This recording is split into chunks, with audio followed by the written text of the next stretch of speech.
ഇന്നലെ ചിന്തിച്ച കാര്യങ്ങൾ നമുക്ക് തുടരാം. മറ്റൊരു വചനം എടുക്കുകയാണ്. പ്രഭാഷകന്റെ പുസ്തകം 10-ാം അധ്യായം 7 മുതലുള്ള തിരുവചനം. പ്രഭാഷകന്റെ പുസ്തകം 10-ാം അധ്യായം 7 മുതലുള്ള തിരുവചനം. പ്രഭാഷകൻ സിറാഖ് ചാപ്റ്റർ 10 വേഴ്സ് 7. പ്രഭാഷകൻ 10:7 മുതലുള്ള വാക്യങ്ങൾ വായിക്കാം. ഉച്ചത്തിൽ വായിക്കണം, നിർത്തി ഉച്ചത്തിൽ വായിക്കുക. അഹങ്കാരം കർത്താവിനെയും മനുഷ്യരെയും. നമ്മൾ സുഭാഷിതങ്ങളിൽ ഒരു വചനത്തിൽ നിന്നാണ് ഈ ചിന്ത തുടങ്ങിയത്. ആ വചനം ഓർമ്മയുണ്ടോ? ദൈവം വെറുക്കുന്ന 7 കാര്യങ്ങൾ. ദൈവം വെറുക്കുന്ന 7 കാര്യങ്ങൾ. അതിലെ ഒന്നാമത്തേതാണ് ഗർവ് കലർന്ന കണ്ണ്. അത് വിശദീകരിച്ചപ്പോഴാണ് നമ്മൾ ഈ അഹങ്കാരം എന്ന പാപത്തെ വളരെ വളരെ വളരെ വളരെ വളരെ ഗൗരവമായിട്ട് എടുക്കണം. അതായത് വിഗ്രഹാരാധന പോലെ തന്നെ ഗൗരവമായ പാപമാണ് അഹങ്കാരം. അപ്പോൾ അതിൻ്റെ ഗൗരവം നമ്മൾ മനസ്സിലാക്കി താഴ്മയോടെ ജീവിക്കാൻ പരിശ്രമിച്ചാൽ ജീവിതത്തിലെ ഒരുമാതിരിപ്പെട്ട സഹനങ്ങളെല്ലാം മാറിപ്പോവും. പറഞ്ഞേ ഹല്ലേലൂയ. മനസ്സിലായ? ഒട്ടുമിക്ക സഹനങ്ങളുടെയും കാരണം ദൈവം എന്താണ്? ദൈവം നമ്മളെ എളിമപ്പെടുത്താൻ അനുവദിക്കുന്നതാണ്. പറഞ്ഞേ ഹല്ലേലൂയ. അപ്പോൾ അതുകൊണ്ട് എളിമപ്പെട്ട് കഴിഞ്ഞാൽ, ഞാൻ നിങ്ങളോട് ചോദിക്കട്ടെ, ഇങ്ങോട്ട് നോക്കിയേ, എന്നെ നോക്കിയേ, എന്നെ നോക്കിയേ, എല്ലാവരും നോക്കിയേ, ആ മടുത്ത് പോയ ചേച്ചിയൊക്കെ നോക്കിയേ. ഓക്കെ, എല്ലാവരും നോക്കിയേ. ഇങ്ങോട്ട് കാണുന്നുണ്ടോ? കാണാൻ പറ്റുന്നുണ്ടോ? ഓക്കെ, ഈ കൈ കാണാവോ? അപ്പോൾ അതായത് നിങ്ങൾ നനച്ച് നോക്കിയേ. ഇപ്പോൾ ഒരാൾ കയറി, ഇപ്പോൾ ഇതിൻ്റെ പുറത്ത് ഒരാൾ കയറി നിന്നാൽ അയാളെ തള്ളിയിടാമോ? ഇപ്പോൾ ബലിപീഠത്തിൻ്റെ പുറത്ത് ഒരാൾ കയറി നിന്നാൽ അയാളെയും തള്ളിയിടാം. ഈ പടിയുടെ പുറത്ത് കയറി നിന്നാലും തള്ളിയിടാം. നിലത്ത് കിടക്കുന്നവനെ തള്ളിയിടാൻ പറ്റുമോ? അതാ കാര്യം. കിടക്കുന്നവനെ തള്ളിയിടാൻ പറ്റുമോ? നിലത്ത് കിടക്കുന്നവനെ ഇല്ല. കട്ടിലെ കിടക്കുന്നവനെ തള്ളിയിടാം. നിലത്ത് കിടക്കുന്നവനെ തള്ളിയിടാൻ പറ്റുമോ? ഇല്ല. അപ്പോൾ പിന്നെ എന്താ ഗുണം? വിവേകം എന്താ? തള്ളിയിടാനായിട്ട് വല്ലവരും വരുന്നുണ്ടെങ്കിൽ കിടക്കുന്നതാണ് ബുദ്ധി. അങ്ങ് കടന്നേക്കണം, ഒരുപാട് അങ്ങ് മേളിലോട്ട് കയറണ്ട. പറഞ്ഞേ ഹല്ലേലൂയ. ഒത്തിരി മേളിലോട്ട് കയറണ്ട, കാരണം തള്ളിയിടാനുള്ള സാധ്യതയുണ്ട്. അതുകൊണ്ട് അത് കിടക്കുന്നതാണ് നല്ലത്. അപ്പോൾ അതുകൊണ്ടാണ് പറയുന്നത് അഹങ്കാരം അത്രയും ഗൗരവതരമായ തിന്മയാണ്. അപ്പോൾ അഹങ്കാരം എന്താ ഇവിടെ പറയുന്നത്? കർത്താവിനെയും മനുഷ്യരെയും വെറുപ്പിക്കുന്നു. മനുഷ്യർക്കും വെറുപ്പാണ്, കർത്താവിനും വെറുപ്പാണ്. പറഞ്ഞേ ഹല്ലേലൂയ. കാണുമ്പോൾ ഈശോ മിശിഹായെ സ്തുതിയായിരിക്കുന്നതെന്നൊക്കെ പറയുന്നതേ ഉള്ളൂ. ഉള്ളിൻ്റെ ഉള്ളിൽ ആളുകൾക്ക് പിണക്കമാണ്. പറഞ്ഞേ ഹല്ലേലൂയ. അപ്പോൾ അതുകൊണ്ട് മനസ്സിലാക്കി, അഹങ്കാരം കർത്താവിനെയും മനുഷ്യരെയും വെറുപ്പിക്കുന്നു. അടുത്ത വാക്യം, അനീതി ഇരുവർക്കും നിന്ദ്യമാണ്. അടുത്ത വാക്യം, അനീതി, അഹങ്കാരം, അത്യാഗ്രഹം ഇവ മൂലം സാമ്രാജ്യങ്ങൾ കൈമാറിപ്പോകുന്നു. സാമ്രാജ്യങ്ങൾ, വലിയ സാമ്രാജ്യങ്ങൾ ഉണ്ടായിരുന്നവർ, ചരിത്രത്തിൽ കൊടി കുത്തിയ ഉന്നതന്മാരായ, വലിയ മകുടം ചൂടി വാണ വലിയ വലിയ പ്രജാപതിമാർ, ചക്രവർത്തിമാർ വീണടിഞ്ഞത് ഈ അഹങ്കാരം, അത്യാഗ്രഹം, അനീതി, ഈ തിന്മകളാലാണ്. അടുത്ത വാക്യം, പൊടിയും ചാരവുമായ മനുഷ്യന് അഹങ്കരിക്കാൻ എന്തുണ്ട്? പറഞ്ഞേ ഹല്ലേലൂയ. പറഞ്ഞേ ഹല്ലേലൂയ. ഹല്ലേലൂയ. നിങ്ങൾക്ക് ആരെയും ഇഷ്ടം? മമ്മൂട്ടിയാണോ ഇഷ്ടം, മോഹൻലാലിനാണോ ഇഷ്ടം? രണ്ടുപേരെ ഇഷ്ടമല്ല, ജഗദീശ്വരന്മാരാണ് ഇഷ്ടം. സിനിമാടന്മാരെ നമുക്ക് ഇഷ്ടമല്ല. നല്ല ഭക്തരായ ചേച്ചിമാരാണ്. ഞാൻ നിങ്ങളോട് ചോദിക്കട്ടെ, നിങ്ങൾക്ക് ആരെയാണ് ഇഷ്ടം? മമ്മൂട്ടിയാണോ മോഹൻലാലിനാണോ ഇഷ്ടം? നിങ്ങൾക്ക് മമ്മൂട്ടി ഇഷ്ടമാണെങ്കിലും മോഹൻലാലിനെ ഇഷ്ടമാണെങ്കിലും, മമ്മൂട്ടി ഫാൻസും മോഹൻലാൽ ഫാൻസും എൻ്റെ കഴുത്തിന് പിടിക്കാൻ വരരുത്. നിങ്ങൾക്ക് മമ്മൂട്ടിയാണ് ഇഷ്ടമെങ്കിലും മോഹൻലാലിനെയാണ് ഇഷ്ടമെങ്കിലും ഇവർ രണ്ടുപേരും മരിച്ചാലും 4-ാം ദിവസം മൂക്കിൽ നിന്ന് പുഴു വരും. ഹലോ, മനസ്സിലായി? അത് ഷാറൂഖ് ഖാൻ മരിച്ചാലും പുഴു വരും. മനസ്സിലായല്ലോ? ആര് മരിച്ചാലും 4-ാം ദിവസം, ഡാനിയലച്ചൻ മരിച്ചാലും പുഴു വരും.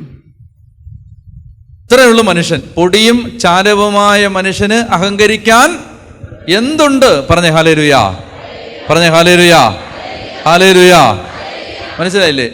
എന്നോടൊരാൾ പറഞ്ഞു, നരമ്പൊക്കല്ല പറഞ്ഞാണിത്, അതായത് സീരിയസ് ആയിട്ട് എടുക്കണ്ട. എന്നോടൊരാൾ പറഞ്ഞു, പിന്നെ ഒരു ചേട്ടൻ, ഞാൻ ചോദിച്ചു എന്താണ് ആ ചേട്ടനെ ഈ കോവിഡ് കഴിഞ്ഞതിന് ശേഷം പലരെയും സംസ്കരിച്ചല്ലോ, ക്രീമേറ്റ് ചെയ്തല്ലോ, സംസ്കരിച്ചല്ല, ഇങ്ങനെ എന്നാ പറയുന്നതിന്, ദഹിപ്പിച്ചല്ലോ കോവിഡ്. അപ്പോൾ ഞാൻ ചോദിച്ചു, ആ ചേട്ടൻ എന്നാ കോവിഡായിരുന്നോ? അതെന്നാ ദഹിപ്പിച്ചെന്ന് കേട്ടല്ലോ എന്ന് പറഞ്ഞു. അപ്പോൾ പറഞ്ഞു, കോവിഡല്ല, അദ്ദേഹം എഴുതി വെച്ചിട്ടുണ്ടായിരുന്നു, എന്നെ അടക്കണ്ട, ദഹിപ്പിച്ചാൽ മതി. അപ്പോൾ ഈ വിവരം എന്നോടൊരാൾ പറഞ്ഞപ്പോൾ അയാൾ എന്നോട് പറഞ്ഞു, അച്ഛനറിയോ, അദ്ദേഹം ദഹിപ്പിക്കാൻ പറഞ്ഞതിൻ്റെ ഒരു കാരണമുണ്ട്. അദ്ദേഹത്തെ പുള്ളിക്ക് ഭയങ്കര പേടിയായിരുന്നു. എന്തെന്നറിയാം, നമ്മൾ മരിച്ചു കഴിയുമ്പോൾ മൂക്കിൽ കൂടെ കണ്ണിൽ കൂടെ എല്ലാം പുഴു വരും, വായിൽ കൂടെ എല്ലാം വരും. ആ പുള്ളിക്ക് അത് ചിന്തിക്കാൻ പോലും പറ്റത്തില്ല. എപ്പോഴാ? മരിച്ചു കഴിഞ്ഞിട്ട്. മനസ്സിലായി? മനസ്സിലായോ? അപ്പോൾ അത് പുള്ളിക്ക് അത് ആലോചിക്കാൻ പോലും വയ്യാത്തോണ്ട് പറഞ്ഞു വേണ്ട വേണ്ട. അപ്പോൾ ഈ ചാരമാക്കിയ പിന്നെ ആ കുഴപ്പമില്ലല്ലോ, പുഴു വരുത്തില്ലല്ലോ, അല്ലേ? പറഞ്ഞേ ഹല്ലേലൂയ. മനസ്സിലായില്ല? അതുകൊണ്ടാണ്. അപ്പോൾ സത്യമാണോ നുണയാണോ എന്നറിയില്ല, ഏതായാലും ഒരാൾ എന്നോട് വന്ന് റിപ്പോർട്ട് ചെയ്തതാണ്. എന്താണ് അത് അച്ഛാ അങ്ങനെ കറക്റ്റ് അതാന്ന് പറഞ്ഞു. അതുകൊണ്ട് അച്ഛാന്ന് പറഞ്ഞു, എനിക്കറിയാമെന്ന് പറഞ്ഞു, എനിക്ക് ആളെ അറിയാവുന്നതാണ്. ഇത് ഈ പുഴു വരുന്നു, ആ പുഴു വരുന്ന പുള്ളിക്ക് ഇഷ്ടമല്ല എന്ന് പറഞ്ഞു. പുഴുവിനെ പുള്ളിക്ക് ഇഷ്ടമല്ല, പണ്ടേ ഇഷ്ടമല്ല പുഴുവിനെ. അപ്പോൾ അതുകൊണ്ട് ഈ മരിച്ചു കഴിഞ്ഞാൽ പിന്നെ പുഴു വന്നു കഴിഞ്ഞാൽ പുഴു വന്നു കഴിഞ്ഞാൽ ആകെ പ്രശ്നമാകും. പറഞ്ഞേ ഹല്ലേലൂയ. അപ്പോൾ അതുകൊണ്ട് അപ്പോൾ എന്തായാലും മരിച്ചു കഴിഞ്ഞാൽ 4-ാം ദിവസം എന്ത് വരും? അത് വരും പുഴു. ഇനിയിപ്പോൾ ആര് നമ്മൾ ക്ഷണക്കത്തടിച്ച് കൊടുത്തില്ലെങ്കിലും നിങ്ങൾ അടക്കത്തിന് വിളിച്ചില്ലെങ്കിലും ആര് വരും? പുഴു വരും. അപ്പോൾ ഈ മനുഷ്യന് പൊടിയും ചാരവുമായ പുഴുവരിക്കുന്ന മനുഷ്യന് അഹങ്കരിക്കാൻ എന്തുണ്ട്? പറഞ്ഞേ ഹല്ലേലൂയ. പണ്ട് കേരളത്തിൽ നവീകരണ ധ്യാനങ്ങൾ ആരംഭിച്ച കാലത്ത് ഈ കപ്പൂച്ചൻ അച്ഛന്മാർ ധ്യാനങ്ങൾക്ക് ഇടവക ധ്യാനങ്ങൾക്ക് വരുമ്പോൾ അവർ ആരംഭകാലങ്ങളിൽ നിങ്ങൾക്ക് ഓർമ്മയുണ്ടാവില്ല, ചില പ്രായമുള്ള അമ്മച്ചിമാരോടൊക്കെ ചോദിച്ചാൽ അറിയായിരിക്കും. അവർ പള്ളി വരുമ്പോൾ അവർ ഇങ്ങനെയെന്ന് അറിയാം, അവർ നേരെ വരുന്നത് വലിയ ആചാനബാഹുവായ ഒരു അച്ഛൻ, കപ്പൂച്ചൻ അച്ഛന്മാർ നല്ല സൈസൊക്കെ ഉള്ള ഒരു അച്ഛൻ ധ്യാനത്തിന് വരികയാണ്. അപ്പോൾ അങ്ങനെ ഈ ആചാനബാഹുവായ അച്ഛൻ വരുന്നത് ഒരു തലയൊട്ടിയും തൂക്കിക്കണം, ഒരു തലയൊട്ടി. ധ്യാനത്തിന് ഇങ്ങനെ വന്ന് ഫസ്റ്റ് ഡേ വന്ന് നിൽക്കുന്ന ഒരു തലയൊട്ടിയും ഇങ്ങനെ പൊക്കി പിടിച്ചോണ്ടാണ് നിൽക്കുന്നത്. സീരിയസ് ആയിട്ട് തലയൊട്ടി ഇങ്ങനെ കാണിച്ചിട്ട് അച്ഛൻ പറയും, എല്ലാ തോന്നിയാസവും കണ്ട കണ്ണുകൾ ദാ കാണുവിൻ, ആ കണ്ണുകൾ. എല്ലാ വൃത്തികളും ശ്വസിച്ച മൂക്ക് ദാ കാണുവിൻ. നല്ലതല്ലാത്തതെല്ലാം പറഞ്ഞ വാ കാണുവിൻ എന്നൊക്കെ പറഞ്ഞിട്ട് ഇങ്ങനെ കാണിക്കും തലയൊട്ടി. കാണുമ്പോൾ തന്നെ അമ്മച്ചിമാർക്കൊക്കെ ഒരു പേടി വരും. പിന്നെ പള്ളിയിൽ നിന്ന് ഇറങ്ങുമ്പോൾ ആ പേടി മാറും, പക്ഷെ എന്നാലും അന്നേരത്തേനെങ്കിലും ഒരു പേടി വരും. പറഞ്ഞേ ഹല്ലേലൂയ. അപ്പോൾ അതുകൊണ്ട് ഞാൻ പറഞ്ഞു വരുന്നത്, ഈ പുഴുവരിക്കും പൊടിയും ചാരവുമായ മനുഷ്യന് അഹങ്കരിക്കാൻ എന്തുണ്ട്? അടുത്ത വാക്യം, ജീവിച്ചിരിക്കെ തന്നെ അവൻ്റെ ശരീരം ജീർണിക്കുന്നു. അതായത് അഹങ്കാരിയുടെ ശരീരം ജീവിച്ചിരിക്കെ തന്നെ ജീർണിക്കുന്നു. ഞാൻ ചില വചനങ്ങൾ പിന്നീട് ചൂണ്ടിക്കാണിക്കാം അല്പം കഴിഞ്ഞിട്ട്. ഇതൊക്കെ അക്ഷരാർത്ഥത്തിൽ ബൈബിളിൽ സംഭവിച്ചതിന് ബൈബിളിൽ തെളിവുകളുണ്ട്. അക്ഷരാർത്ഥത്തിൽ ജീവിച്ചിരിക്കെ തന്നെ അവൻ്റെ ശരീരം ജീർണിക്കുന്നു. നിസാര രോഗമെന്ന് ഭിഷഗ്വരൻ ഡോക്ടർ പുച്ഛിച്ച് തള്ളുന്നു. എന്നാൽ ഇന്ന് രാജാവ്, നാളെ ജഡം, അല്ലേ? അപ്പം നിങ്ങൾ ഇപ്പോൾ അപ്പച്ചന് സുഖമല്ലേ? ഇപ്പം അപ്പച്ചൻ എന്നെ എന്താ വിളിക്കുന്നത്? അച്ചാന്നല്ലേ വിളിക്കുന്നത്, അല്ലേ? അച്ചാന്നാ വിളിക്കുന്നത്. അപ്പോൾ അപ്പച്ചൻ എന്നെ ഇന്നും അങ്ങനെ വിളിക്കുന്നത്, നാളെ മറ്റന്നാളും എല്ലാം എന്നെ അച്ചാന്ന് തന്നെയല്ലേ വിളിക്കുന്നത്? വേറെ ഒന്നും വിളിക്കത്തില്ലല്ലോ. ഇല്ല, അച്ചാന്നല്ലേ വിളിക്കുന്നത്. അപ്പോൾ ഞാൻ ഈ കൺവെൻഷൻ നടത്തിക്കൊണ്ടിരിക്കുമ്പോൾ തല ഇറങ്ങി വീണങ്ങ് മരിച്ചെന്ന് വെച്ചു. അപ്പോൾ നിങ്ങൾ ഇവിടുന്ന് വിളിച്ചു, എവിടാ? തിരുവനന്തപുരത്തേക്ക് വിളിച്ചു. പിതാവിനെ വിളിച്ചിട്ട് പറഞ്ഞു, പിതാവ് തിരുമേനി മരിച്ചുപോയി, ഇവിടെ പ്രസംഗിച്ചുകൊണ്ടിരിക്കുകയായിരുന്നു, മരിച്ചുപോയി. പിന്നെ മരിക്കുന്ന നല്ലത്, പിന്നെ എന്നാലും മരിച്ചുപോയി. പിന്നെ ബുദ്ധിമുട്ടായിരുന്നു, ഇന്നലെ മുതൽ തുടങ്ങിയാണ്, ബുദ്ധിമുട്ടായിരുന്നു, എന്നാലും മരിച്ചു. അപ്പോൾ തിരുമേനി ഇപ്പം എങ്ങനെയാണ് ഇതിപ്പോൾ എന്ത് ചെയ്യണം? അപ്പോൾ പിതാവ് പറഞ്ഞു, അവിടെയും ശല്യമായിരുന്നു. എവിടെ? അവിടെ. ഇനിയിപ്പം ഏതായാലും നിങ്ങൾ എന്തെങ്കിലും ഒരു ആംബുലൻസ് വല്ലതും വിളിച്ചിങ്ങ് വിടാൻ പറഞ്ഞു. അപ്പം ഞാൻ ഇവിടുന്ന്, അപ്പച്ചൻ എന്താ എന്നെ വിളിച്ചേ? അച്ചാന്ന്. ഈ സാധനം എടുക്കുന്നതിനെ കുറിച്ച് അപ്പച്ചൻ ഇനി എന്നാ പറയാൻ പോണേ? 4 മണിക്കാണ് ഇത് എടുക്കുന്നത്. അപ്പച്ചൻ എന്നാ പറയാൻ പോന്നേ? അച്ഛനെ എപ്പോൾ എടുക്കുമെന്നാണോ ചോദിക്കാൻ പോണേ? പിന്നെ അല്ല അപ്പച്ചാ, ഇപ്പം നേരത്തെ ഈ എഴുന്നേക്കരുത് നേരത്തെ പറഞ്ഞതേ അച്ഛന്നല്ലേ വിളിച്ചേ.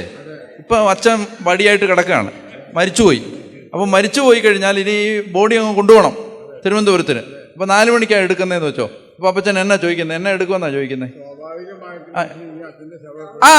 അതാണ് എനിക്ക് വേണ്ടത്. എന്നറിയോ അപ്പച്ചാ, ശവം എപ്പോഴാണ് എടുക്കുന്നതെന്ന്? അതെ അല്ല, അപ്പം അങ്ങനെ തന്നെ വേറെ അതിനകത്ത് റവറൻ ഫാദർ ശവമെന്നൊന്നും പറയണ്ട, ശവമെന്ന് തന്നെ പറഞ്ഞാൽ മതി. മനസ്സിലായേ? അപ്പോൾ 2 മിനിറ്റ് മുമ്പ് അച്ഛാന്നാ വിളിച്ചത്. 2 മിനിറ്റ് കഴിഞ്ഞപ്പോൾ എന്താ? ശവമായോ? അപ്പൊ ഇന്ന് രാജാവ്, നാളെ, അത്രേ ഉള്ളൂ. ഇന്ന് രാജാവ്, നാളെ ജഡം. അത് ഓർത്തോണം. മനസ്സിലായല്ലോ? എന്താണ് മരണം? പുറത്തോട്ട് വിട്ട ശ്വാസം തിരിച്ചെടുക്കാൻ പറ്റാത്ത പ്രതിഭാസത്തിന്റെ പേരാണ് മരണം. മനസ്സിലായോ? ഇത് പോയി, തിരിച്ചു വരുത്തില്ല, അതാണ് മരണം. മനസ്സിലായോ? അതിന് 1 സെക്കൻഡ് തികച്ച് വേണ്ട. പറഞ്ഞേ ഹല്ലേലൂയ. മനസ്സിലായില്ല? അതിന് 1 സെക്കൻഡ് മരണഭയമുള്ള ആരെങ്കിലും ഉണ്ടോ? ഇപ്പൊ മാറ്റിത്തരാം. മരണഭയം, അതായത് 1 സെക്കൻഡ് തികച്ച് വേണ്ട. 1 സെക്കൻഡ് തികച്ച് വേണ്ട. മനസ്സിലാവുന്നുണ്ടോ? 1 സെക്കൻഡ് തികച്ച് വേണ്ട. ഇന്ന് രാജാവ്, നാളെ ജഡം. മനസ്സിലായോ? അതിപ്പോ ബെൻസ് കാറെ വെച്ചാലും ഓടി കാറെ വെച്ചാലും ഏത് കാറെ വെച്ചാലും ശവം ശവം തന്നെയാണ്. ശവം ഇല്ലാതെ മാറത്തില്ലല്ലോ, ശവവും തന്നെയാണ്. സിസ്റ്ററെ, എല്ലാവരും ശവമാണ്. മനസ്സിലായല്ലോ? അത് അച്ഛനായാലും സിസ്റ്ററായാലും എല്ലാവരും മരിച്ചു കഴിഞ്ഞാൽ ശവം. അപ്പൊ അതുകൊണ്ട് ഇന്ന് രാജാവ്, നാളെ ജഡം. അടുത്ത വാക്യം. മരിച്ചു കഴിഞ്ഞാൽ പിന്നെ പുഴുവിനും കൃമിക്കും പിന്നെ പുഴുവിന് അന്ന് സദ്യയാണ്. മരിച്ചു കഴിഞ്ഞാൽ പുഴുവിനും കൃമിക്കും വന്യമൃഗത്തിനും ആഹാരം. അടുത്ത വാക്യം. അഹങ്കാരം തുടങ്ങുമ്പോ തന്നെ കർത്താവിൽ നിന്ന് അകലുന്നു. അഹങ്കാരം തുടങ്ങുമ്പോൾ തന്നെ കർത്താവിൽ നിന്ന് അകലുന്നു. പറഞ്ഞേ ഹല്ലേലൂയ. അഹങ്കാരം തുടങ്ങുമ്പോൾ തന്നെ കർത്താവിൽ നിന്ന് അകലുന്നു. ഹൃദയം അവന്റെ സ്രഷ്ടാവിനെ പരിത്യജിച്ചിരിക്കുന്നു. അഹങ്കാരത്തോടൊപ്പം പാപവും മുളയെടുക്കുന്നു. അതിനോടൊട്ടി നിൽക്കുന്നവൻ മ്ലേച്ഛത വമിക്കും. അവനെ നാറുമെന്നായി പറയുന്നത്. അതായത് അഹങ്കാരിയെ എന്ത് ചെയ്യും? നാറും. പറഞ്ഞേ ഹല്ലേലൂയ. അഹങ്കാരി എന്ത് ചെയ്യും? നാറും. നമുക്ക് സ്മെല്ലുണ്ടോയെന്ന് നമുക്കറിയാൻ പറ്റുമോ? സത്യം പറ. നമുക്ക് വായുനാറ്റം ഉണ്ടോയെന്ന് നമുക്കറിയാൻ പറ്റുമോ? ആർക്കറിയാൻ പറ്റും? അടുത്തിരിക്കുന്ന ആൾക്കേ അറിയാൻ പറ്റത്തുള്ളൂ. ഇപ്പം നിങ്ങൾക്ക് വായുനാറ്റം ഉണ്ടെങ്കിൽ നിങ്ങൾ പറയോ ഡാനിലച്ചൻ ജോക്കടിക്കല്ലേ എന്ന് നിങ്ങൾ പ്രാർത്ഥിക്കും. കാരണം എന്താ? ജോക്കടിക്കുമ്പോൾ അടുത്തിരിക്കുന്ന ആള് ഇങ്ങനെ വാ തുറന്ന് ചിരിക്കുമ്പോൾ അവിടുന്ന് അച്ഛൻ ജോക്കാണ് അടിക്കുന്നതെങ്കിൽ നമ്മുടെ അടുത്ത് വരുന്നത് ഭയങ്കര നാറ്റം. അപ്പോൾ അതുകൊണ്ട് നമ്മളെ നാറിയാൽ നമുക്ക് അറിഞ്ഞുകൂടാ. ആർക്കറിയാത്? ഇപ്പം നിങ്ങൾ സ്പ്രേ അടിച്ചാൽ അതിന് വേണം നിങ്ങൾക്ക് കിട്ടുമോ? അടുത്തിരിക്കുന്ന ആൾക്കേ കിട്ടത്തുള്ളൂ അല്ലേ? നമുക്ക് കിട്ടത്തില്ല. അതെപ്പോഴും അങ്ങനെയാണ്. അപ്പം നമ്മുടെ ഈ അഹങ്കാരം നമുക്ക് മനസ്സിലാവില്ല. എന്നാൽ നമ്മുടെ കൂടെ ജീവിക്കുന്നവർക്ക്, നമ്മുടെ കൂടെ സഞ്ചരിക്കുന്നവർക്ക്, അവർക്കൊക്കെ മനസ്സിലാവും എന്താണ് അഹങ്കാരം. അവനെ എന്ത് ചെയ്യും? മ്ലേച്ഛത വമിക്കും. മ്ലേച്ഛത. അടുത്ത വാക്യം. അതിനാൽ കർത്താവ് അപൂർവമായ പീഡകൾ അയച്ച് അവനെ നിശേഷം നശിപ്പിക്കുന്നു. കർത്താവ് പ്രബലന്മാരെ സിംഹാസനത്തിൽ നിന്ന് താഴെ ഇറക്കി വിനീതരെ ഇങ്ങനെ ഒരു വാക്യം വേറെ എവിടെയെങ്കിലും കണ്ടിട്ടുണ്ടോ? മറിയത്തിന്റെ സ്തോത്രഗീതത്തിൽ ഇങ്ങനെ ഒരു വാക്യമുണ്ട് അല്ലേ? ഓക്കെ. അടുത്ത വാക്യം. അവിടുന്ന് അഹംഭാവികളെ പിഴുതെറിഞ്ഞ് വിനീതരെ നട്ടുപിടിപ്പിക്കുന്നു. കർത്താവ് ജനതകളുടെ രാജ്യങ്ങൾ സമൂലം നശിപ്പിക്കുന്നു. അവിടുന്ന് അഹങ്കാരികളുടെ അടയാളം പോലും തുടച്ചു മാറ്റുന്നു. അവരുടെ സ്മരണഭൂമിയിൽ നിന്ന് മായ്ച്ചു കളയുന്നു. മനുഷ്യന്റെ അഹങ്കാരവും ക്രോധവും സൃഷ്ടാവിൽ നിന്നല്ല. പറയാവോ? ഹല്ലേലൂയ. അപ്പൊ അതുകൊണ്ട് ഈ ജീവിച്ചിരിക്കെ തന്നെ അഹങ്കാരിയുടെ ശരീരം ജീർണിച്ചു തുടങ്ങും. ഞാനൊരു 3 ഉദാഹരണങ്ങൾ ബൈബിളിൽ നിന്ന് കാണിക്കാം. ഇതിന് ജീവിച്ചിരിക്കുമ്പോൾ തന്നെ അവന്റെ ശരീരം ജീർണിച്ചു തുടങ്ങും. അതിന് 3 ഉദാഹരണം ബൈബിളിൽ നിന്ന് കാണിക്കാം. ഒന്നാമത്തേത് 2 മക്കബായർ 9-ാം അധ്യായം 1 മുതൽ 13 വരെ തിരുവചനം. 2 മക്കബായർ 9-ാം അധ്യായം 1 മുതൽ 13 വരെ തിരുവചനം. അവിടെ നമ്മളൊരു രാജാവിനെ കാണുകയാണ്. ആ രാജാവിന്റെ പേരാണ് അന്തിയോക്കസ് എപ്പിഫാനസ്. രാജാവിന്റെ പേര് പറയൂ. അന്തിയോക്കസ് എപ്പിഫാനസ്. പറയൂ. അന്തിയോക്കസ് എപ്പിഫാനസ്.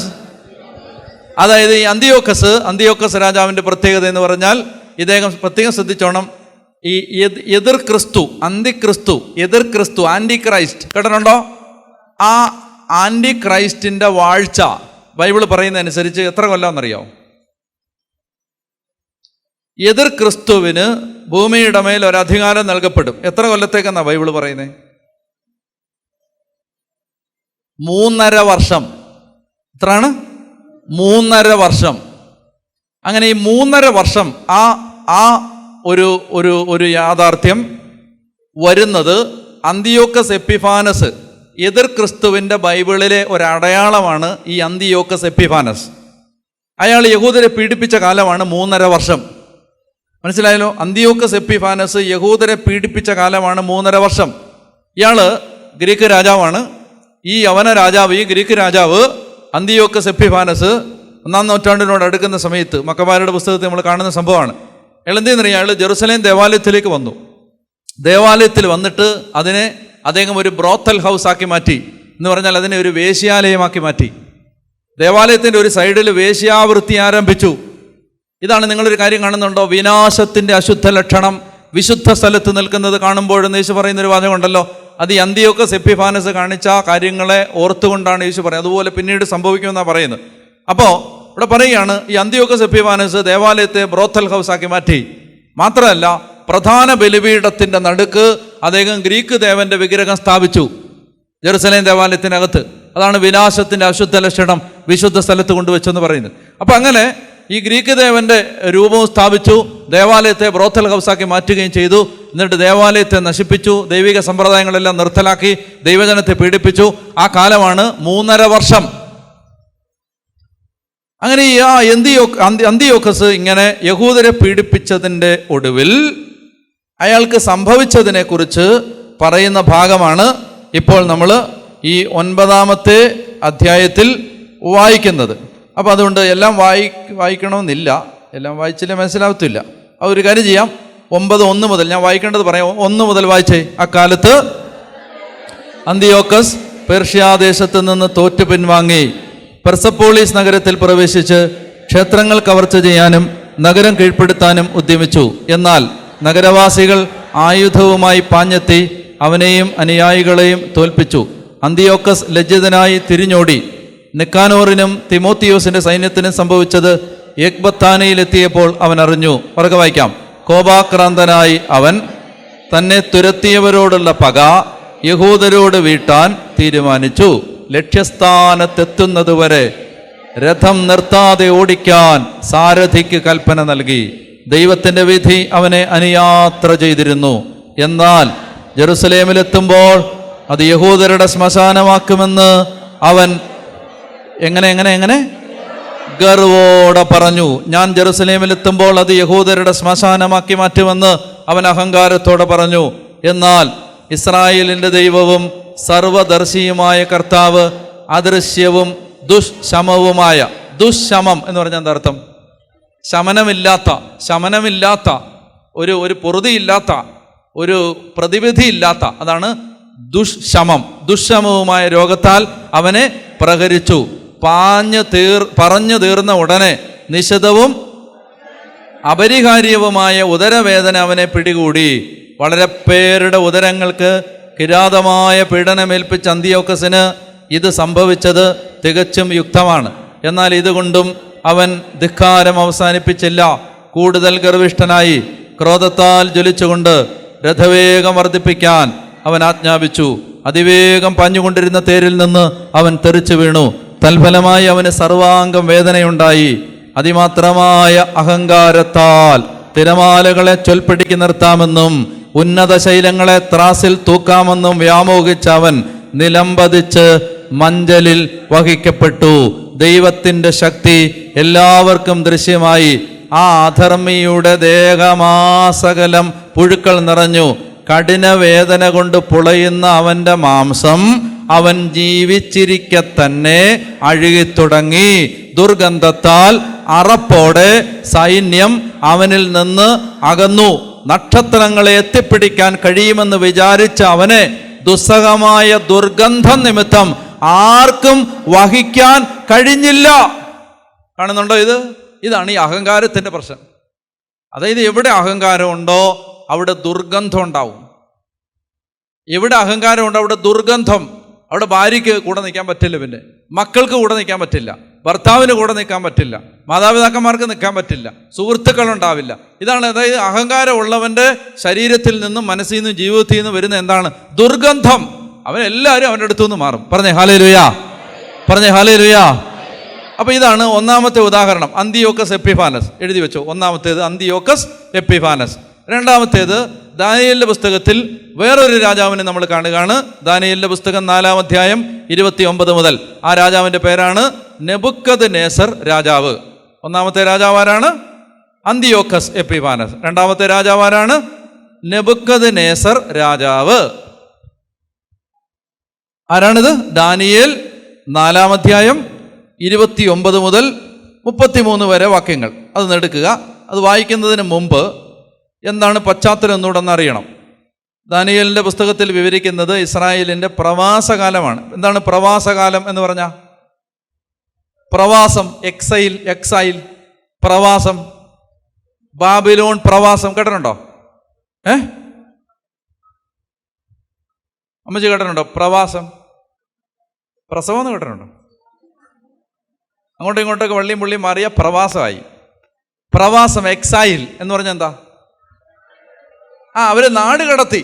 ആര് നാട് കടത്തി? ബാബിലോൺ രാജാവ് നാട് കടത്തി. ആര്? ഇസ്രായേൽക്കാര് അല്ലേ? BC 587 നാട് കടത്തി അല്ലേ?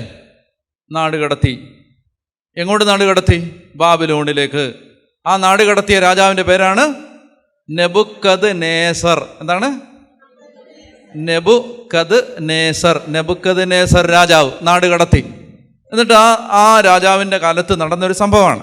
ദാനിയേലിൻ്റെ പുസ്തകം 4-ാം അധ്യായം 29 മുതൽ 33 വരെ വായിക്കാവോ?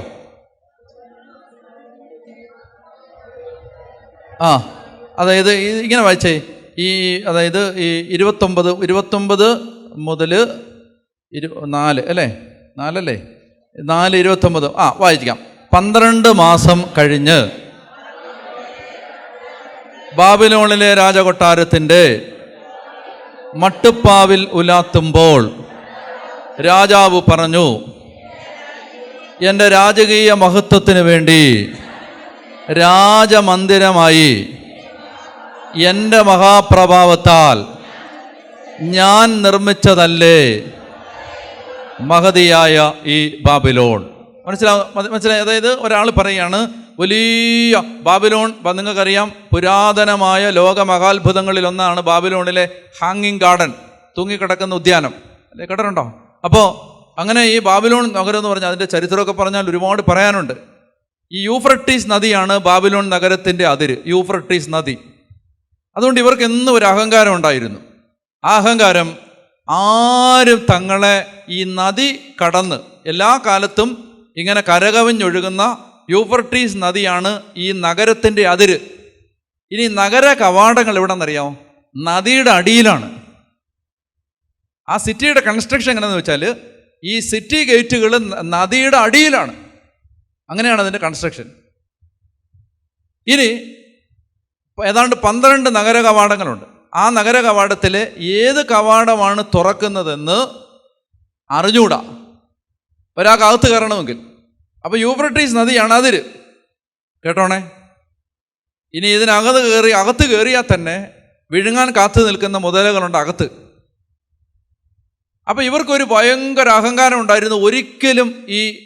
ഒരിക്കലും ആരും, ഒരു ശത്രുവും ഈ യൂഫ്രട്ടീസ് നദിയുടെ അതിര് കടന്ന് നഗരത്തിലേക്ക് കടക്കില്ല എന്നൊരു അഹങ്കാരം ഉണ്ടായിരുന്നു.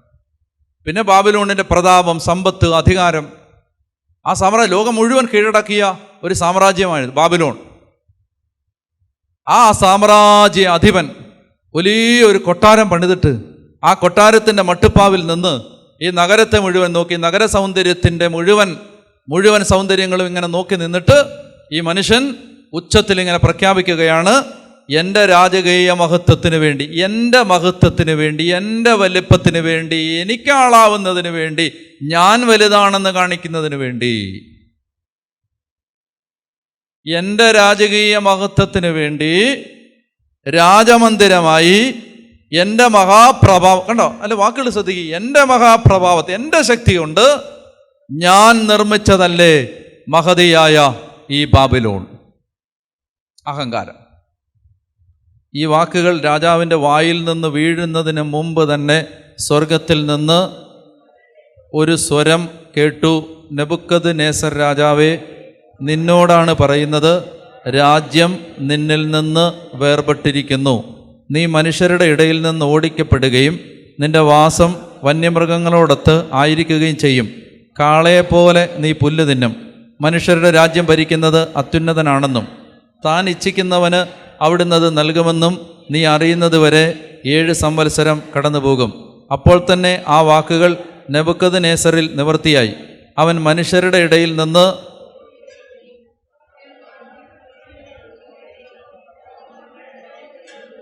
അവൻ്റെ നഖം പക്ഷിയുടെ നഖം പോലെയും രോമം കഴുകൻ്റെ തൂവലുകൾ പോലെയും വളരുന്നതുവരെ കാളയെപ്പോലെ പുല്ല് തിന്നുകയും ദേഹം ആകാശത്തിലെ മഞ്ഞുകൊണ്ട്.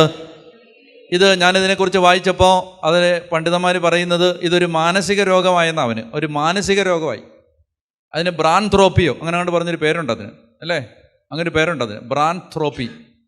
ഇതൊരു മാനസിക രോഗമാണ്. എന്തെന്നറിയാം, ഒരാൾക്ക് തോന്നുകയാണ് താൻ ആരാണ്, പക്ഷിയാണെന്ന് തോന്നി പറക്കാൻ തുടങ്ങും, കഴുകനാണെന്ന് പറഞ്ഞ് പറക്കാൻ തുടങ്ങും, മൃഗമാണ് കാളയാണെന്ന് പറഞ്ഞ് നിലത്തിരുന്ന് പുല്ല് തിന്നാൻ തുടങ്ങും. ഇതൊരു അങ്ങനെ ഒരു മാനസിക രോഗിയായിട്ട് ഇയാൾ മാറും. പറഞ്ഞേ ഹല്ലേലൂയ, പറഞ്ഞേ ഹല്ലേലൂയ, ഹല്ലേലൂയ. ഇതാണ് രണ്ടാമത്തെ ഉദാഹരണം. രണ്ടാമത്തേത് പേര് നെബൂഖദ്നേസർ. മൂന്നാമത്തേത് ഹെറോദേസ് രാജാവ്. ഹെറോദേസ് രാജാവ്, അന്തിപ്പാസ് അല്ല, അഗ്രിപ്പ രാജാവ്. ഹെറോദേസ്, ഒരു സെക്കൻഡ്, അന്തിപ്പാസ് രാജാവാണ്. അത് നമ്മൾ കാണുന്നത് അപ്പസ്തോല പ്രവർത്തനത്തിൻ്റെ 12-ാമത്തെ അധ്യായം എടുക്കാം. അപ്പസ്തോല പ്രവർത്തനങ്ങൾ 12-ാം അധ്യായം. അപ്പസ്തോല പ്രവർത്തനങ്ങൾ 12-ാമത്തെ അധ്യായം അതിൻ്റെ 1 മുതലുള്ള വാക്യങ്ങൾ വായിച്ച്. അക്കാലത്ത് ഹെറോദേസ് രാജാവ് സഭയിൽപ്പെട്ട ചിലരെ പീഡിപ്പിക്കാൻ തുടങ്ങി. അവൻ യോഹന്നാൻ്റെ സഹോദരനായ യാക്കോബിനെ വാളിനിരയാക്കി. യഹൂദരെ ഇത് സന്തോഷിപ്പിച്ചുവെന്ന് കണ്ട അവൻ പത്രോസിനെയും ബന്ധനസ്ഥനാക്കാൻ ഒരുമ്പെട്ടു. അത് പുളിപ്പില്ലാത്ത അപ്പത്തിൻ്റെ ദിവസങ്ങളായിരുന്നു. അവനെ കാരാഗൃഹത്തിൽ അടച്ചതിന് ശേഷം 4 ഭടന്മാർ വീതമുള്ള 4 സംഘങ്ങളെ അവൻ കാവലിന് നിയോഗിച്ചു. പെസഹ കഴിയുമ്പോൾ അവനെ ജനത്തിൻ്റെ മുമ്പിൽ കൊണ്ടുവരാമെന്നായിരുന്നു അവൻ്റെ. അതായത് ഈ അന്തിപ്പാസ് രാജാവ് പത്രോസിനെ തടവിലാക്കി, യാക്കോബിനെ വാളിനിരയാക്കി. അപ്പസ്തോലന്മാരിൽ ആദ്യമായി രക്തസാക്ഷിയായ യാക്കോബ് ശ്ലീഹ ഈ ഹെറോദേസ് രാജാവിൻ്റെ ഈ ക്രൂര വിനോദത്തിന് വിധേയനായി കൊല്ലപ്പെട്ടു. അങ്ങനെ കൊല്ലപ്പെട്ട് കഴിയുമ്പോൾ അദ്ദേഹം പത്രോസിനെ വിചാരണ ചെയ്യാനായിട്ട് തടവിലടച്ചു. അവിടെ നിന്ന് പത്രോസിനെ ദൈവദൂതൻ കാരാഗൃഹത്തിൽ നിന്ന് രക്ഷിച്ചു. ഇനി അത് കഴിഞ്ഞിട്ട് ഈ ഹെറോദേസിന് സംഭവിക്കുന്ന ഒരു ദുരന്തം വായിക്കാം. 20 മുതലുള്ള വാക്യങ്ങൾ. 12-ാം അധ്യായം 20 മുതൽ. ഉറക്കെ വായിക്കാം. ടയറിലും സീദോനിലുമുള്ള ആളുകളോട് ഹെറോദേസിന് വൈരാഗ്യമുണ്ടായിരുന്നു. അവർ ഒത്തുചേർന്ന് രാജാവിൻ്റെ അടുത്ത് ചെന്ന് അവൻ്റെ പള്ളിയറക്കാരനായ ബ്ലാസ്തോസിനെ സ്വാധീനിച്ച് സമാധാനത്തിന് വേണ്ടി അപേക്ഷിച്ചു. കാരണം അവരുടെ ദേശം ഭക്ഷ്യസാധനങ്ങൾക്ക് ആശ്രയിച്ചിരുന്നത് അവൻ്റെ രാജ്യത്തെയാണ്. ഒരു നിശ്ചിത ദിവസം ഹെറോദേസ് രാജകീയ വസ്ത്രങ്ങൾ ധരിച്ച് സിംഹാസനത്തിൽ ഉപവിഷ്ടനായി അവരോട് പരസ്യമായി സംസാരിച്ചു. ജനക്കൂട്ടം വിളിച്ചു പറഞ്ഞു, ഇതൊരു ദേവന്റെ സ്വരമാണ്, മനുഷ്യൻ്റേതല്ല. പെട്ടെന്ന് കർത്താവിൻ്റെ ഒരു ദൂതൻ അവനെ അടിച്ചു വീഴ്ത്തി. എന്തെന്നാൽ ദൈവത്തിന് അവൻ മഹത്വം നൽകിയില്ല, പുഴുക്കൾക്കിരയായി അവൻ അന്ത്യശ്വാസം. ഞാൻ 3 ഉദാഹരണം പറഞ്ഞതിനകത്തും ജീവിച്ചിരിക്കെ തന്നെ അവരെന്ത് ചെയ്തു? പുഴുവിനും കീടത്തിനും ഇരയായി മാറുന്ന ഒരു ദുരവസ്ഥ അവരുടെ ജീവിതത്തിൽ ഉണ്ടാവുകയാണ്. ഇതാണ് പ്രഭാഷകൻ 10-ൽ പറഞ്ഞത്, അഹങ്കാരിയുടെ ശരീരം അവൻ ജീവിച്ചിരിക്കെ തന്നെ ജീർണിച്ചു തുടങ്ങുന്നു. ഇനി 2 കാര്യങ്ങളൂടെ പറഞ്ഞാൽ ഈ വിഷയം അവസാനിപ്പിക്കാം. 2 വാക്യങ്ങൾ കൂടെ ചൂണ്ടിക്കാണിച്ചാൽ, അതായത് മാലാഖ പിശാചായത് എങ്ങനെയാണ്? എന്ത് പാപമൂലമാണ്? അഹങ്കാരം എന്ന പാപമൂലമാണ്. 2 ടെക്സ്റ്റുകളാണ് ഈ കാര്യത്തെ ചൂണ്ടിക്കാണിക്കാൻ തിരുസഭ പഠിപ്പിക്കുന്നത്. ഒന്നാമത്തേത് ഇതാണ്, യെശയ്യാ പ്രവചനം 14-ാം അധ്യായം 12 മുതൽ 15 വരെയുള്ള വാക്യങ്ങൾ. യെശയ്യാ പ്രവചനം 14-ാം അധ്യായം, ഐസയ്യാ 14.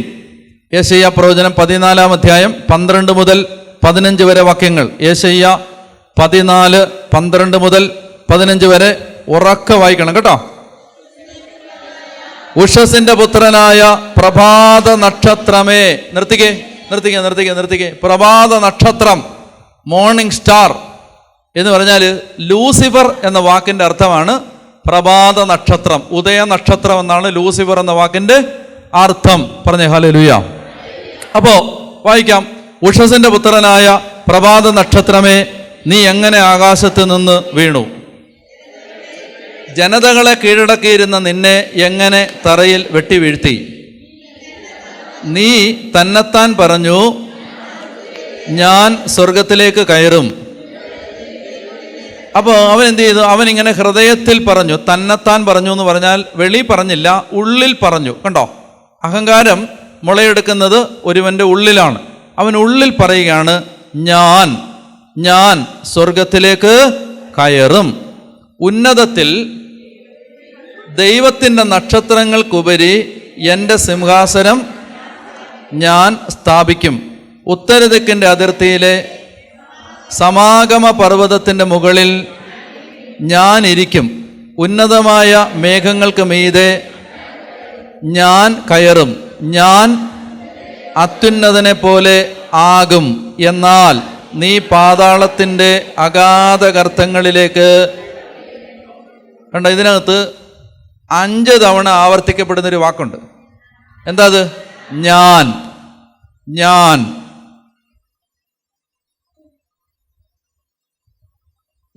സ്വർഗത്തിലേക്ക് കയറും. നക്ഷത്രങ്ങൾക്കുപരി എൻ്റെ സിംഹാസനം ഞാൻ സ്ഥാപിക്കും. സമാഗമ പർവ്വതത്തിൻ്റെ മുകളിൽ ഞാൻ ഇരിക്കും. മേഘങ്ങൾക്ക് മീതെ ഞാൻ കയറും. ഞാൻ അത്യുന്നതനെ പോലെയാകും. മനസ്സിലാവുന്നുണ്ടോ?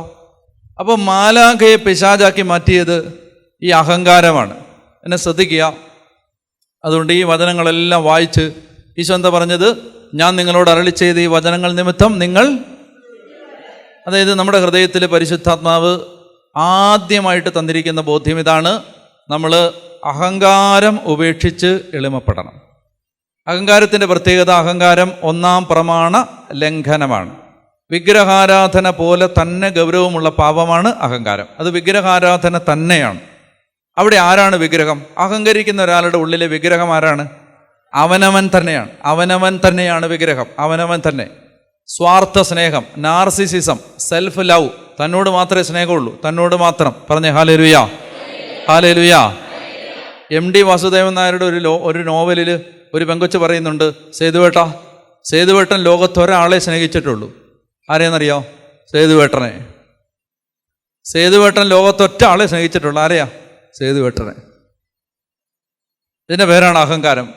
സ്വാർത്ഥ സ്നേഹം, തന്നോട് തന്നെയുള്ള സ്നേഹം, താൻ വലിയവനാണെന്നുള്ള വിചാരം. അപ്പം അതുകൊണ്ട് ഞാൻ പറഞ്ഞു വരുന്നത്, നമുക്ക് ഒരു ദൈവ പൈതൽ എന്ന നിലയിൽ നമ്മുടെ ജീവിതത്തിൽ അവശ്യമുണ്ടാകേണ്ട പുണ്യമാണ് എന്ത്? എളിമ.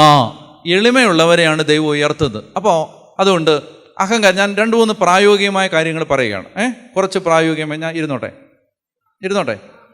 എന്നെ കാണിക്കണം ചേട്ടാ, കേട്ടോ, ആ TV-യിലൊക്കെ. അപ്പോൾ അതായത് ഞാൻ കുറച്ച് പ്രായോഗികമായ കാര്യങ്ങൾ നിങ്ങളോട് ഞാൻ പറയുകയാണ്. അത് വളരെ ശ്രദ്ധിച്ച് കേൾക്കണം. നമുക്ക് അഹങ്കാരം ഉണ്ടോ എന്ന് എങ്ങനെ തിരിച്ചറിയാം? പറ. നമുക്ക് അഹങ്കാരത്തിൻ്റെ, അതായത് മറച്ചു പിടിച്ച അഹങ്കാരമാണ് കോപം. ശ്രദ്ധിച്ചോണം, ഞാൻ കുറച്ച് പ്രായോഗിക കാര്യങ്ങൾ പറയുകയാണ്. എഴുതൊന്നും വേണ്ട, വെറുതെ കേട്ടിരുന്നാൽ മതി. അതായത് ഒരാളുടെ ഉള്ളിലെ മറച്ചു പിടിച്ച അഹങ്കാരമാണ് എന്ത്? കോപം. അപ്പോൾ കോപിക്കുന്നവരുടെ ഉള്ളിൽ എന്തുണ്ട്? ഇനി വേറൊരു അഹങ്കാരത്തിൻ്റെ ലക്ഷണമാണ് കുറ്റം പറച്ചിൽ. കുറ്റം പറയുന്ന എല്ലാവരുടെയും ഉള്ളിൽ എന്തുണ്ട്? അതായത് കുറ്റം പറയുമ്പോൾ അതിൻ്റെ പിന്നിൽ കിടക്കുന്ന തിയറി എന്താണെന്നറിയോ? അതായത് ഇപ്പം ഞാൻ പറയുകയാണ് അപ്പച്ചൻ, ഞാൻ പറയുകയാണ്, അപ്പച്ചൻ അപ്പച്ചൻ ശരിയല്ല. ഉദാഹരണമാണ്. ഞാൻ പറയുകയാണ് അപ്പച്ചൻ ശരിയല്ല. അതിൻ്റെ അർത്ഥം എന്താ? ഞാൻ നല്ലവനാണെന്നാണ്. ഞാൻ നല്ലവനും വലിയവനുമാണ്. അതുകൊണ്ടാണ്. മനസ്സിലാവുന്നുണ്ടോ? എല്ലാ കുറ്റം പറച്ചിലിൻ്റെയും പിന്നിൽ എന്തുണ്ട്? അഹങ്കാരമുണ്ട്. ഞാൻ നല്ലവനാണ് എന്ന ചിന്തയുണ്ട്. ആരെ നമ്മൾ കുറ്റം പറഞ്ഞാലും, ഇപ്പം ഞാൻ പറഞ്ഞാലും നിങ്ങൾ പറഞ്ഞാലും അതിൻ്റെ ഉള്ളിൽ എന്തുണ്ട്? ഞാൻ ബെറ്ററാണ്, അവർ മോശമാണ് എന്ന അഹങ്കാരം കിടപ്പുണ്ട്. പിന്നെ ഇനി നിങ്ങൾ ശ്രദ്ധിച്ചോണം, ചേച്ചിമാർ ശ്രദ്ധിച്ചോണം, തൊട്ടാവാടി സ്വഭാവം അഹങ്കാരത്തിൻ്റെ ലക്ഷണമാണ്. തൊട്ടാവാടി സ്വഭാവം എന്ന് പറഞ്ഞുണ്ടല്ലോ, അതായത് എന്തെങ്കിലും ഒന്ന് പറഞ്ഞാൽ അപ്പം തന്നെ മുറിവേൽക്കും. ഇത് നല്ല ശുദ്ധമായ അഹങ്കാരത്തിൻ്റെ ലക്ഷണമാണ്. എന്തുകൊണ്ടാണ് ഞാൻ പറഞ്ഞത് കേട്ടോ? അതായത് അവർക്ക് ആരും അവരെ ഒന്നും പറയാൻ പാടില്ല. അവരെക്കുറിച്ച് കരുതുന്നത് എന്താണ്? ഞങ്ങളെന്തോ വിലപ്പെട്ട തനി തങ്കമാണ്, ഞങ്ങളെ ആരും ഒന്നും പറയാൻ പാടില്ല. ഞങ്ങൾ അപ്പം തന്നെ സെൻസിറ്റീവ് നേച്ചർ ശുദ്ധമായ അഹങ്കാരത്തിൻ്റെ ലക്ഷണമാണ്. പറഞ്ഞേ ഹല്ലേലൂയ.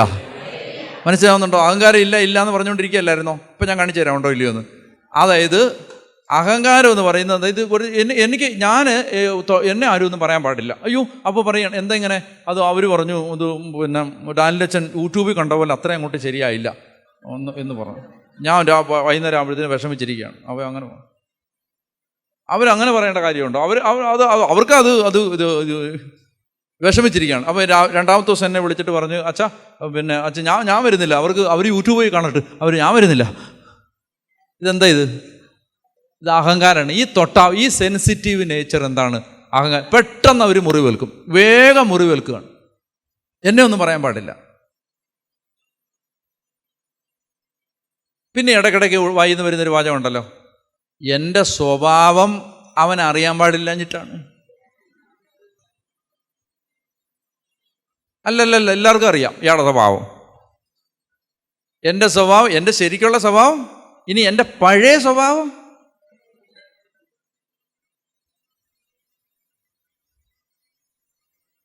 ഇനി വേറൊരു സംഭവം എന്നറിയാം, പിന്നെ നീ വരുന്നില്ലേ കൺവെൻഷന്?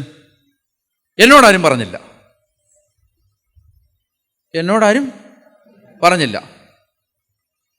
ഇയാളെ താലപ്പൊലിയായിട്ട് ഒന്ന് വിളിക്കണം, അങ്ങനെ എന്നാലേ കൺവെൻഷൻ വരുത്തുള്ളൂ.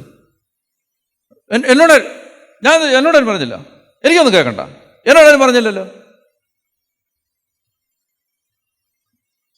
ഞങ്ങളുടെ നാട്ടിൽ ഒരു വല്യപ്പൻ മരിച്ചുപോയി, ഒരപ്പച്ചൻ മരിച്ചപ്പോൾ അയാളുടെ ഏറ്റവും ഇളയ മകൻ കുർബാനയ്ക്ക്, മരിച്ചു കഴിഞ്ഞുള്ള കുർബാന ഉണ്ടല്ലോ, അതിന് വന്നില്ല. അപ്പോൾ ഒരാൾ ചോദിച്ചു, നീ എന്താ വരാ ചോദിച്ചു. പറഞ്ഞു, എന്നെ ആരും വിളിച്ചില്ല എന്ന് പറഞ്ഞു. ഇവൻ്റെ അപ്പനാ മരിച്ചേ, ഇവനെ വിളിക്കണം.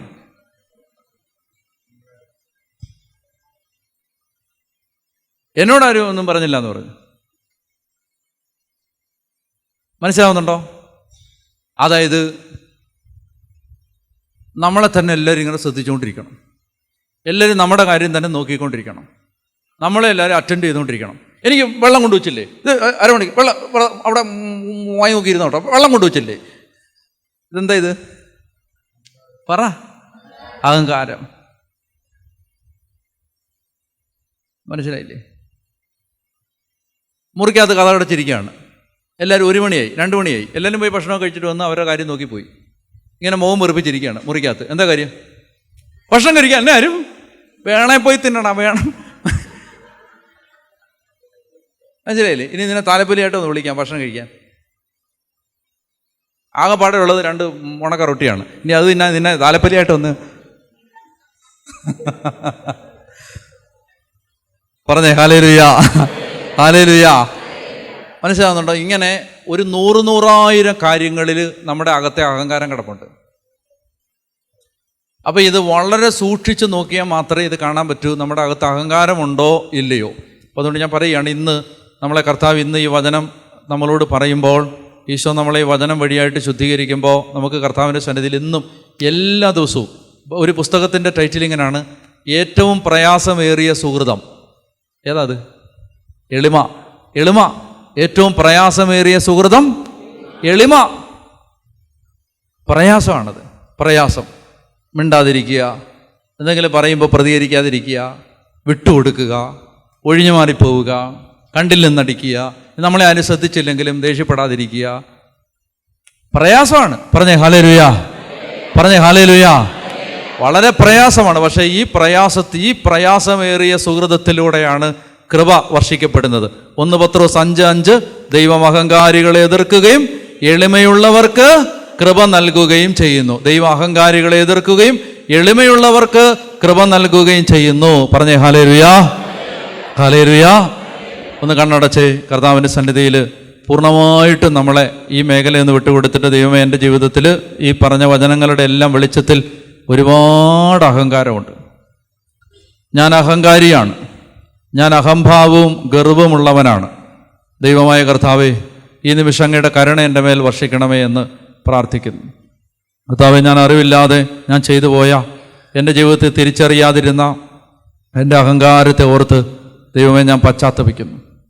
എൻ്റെ അഹങ്കാരത്തെ ഓർത്ത് ഞാൻ പശ്ചാത്തപിക്കുന്നു. പറഞ്ഞേ ഹല്ലേലൂയ, ഹല്ലേലൂയ.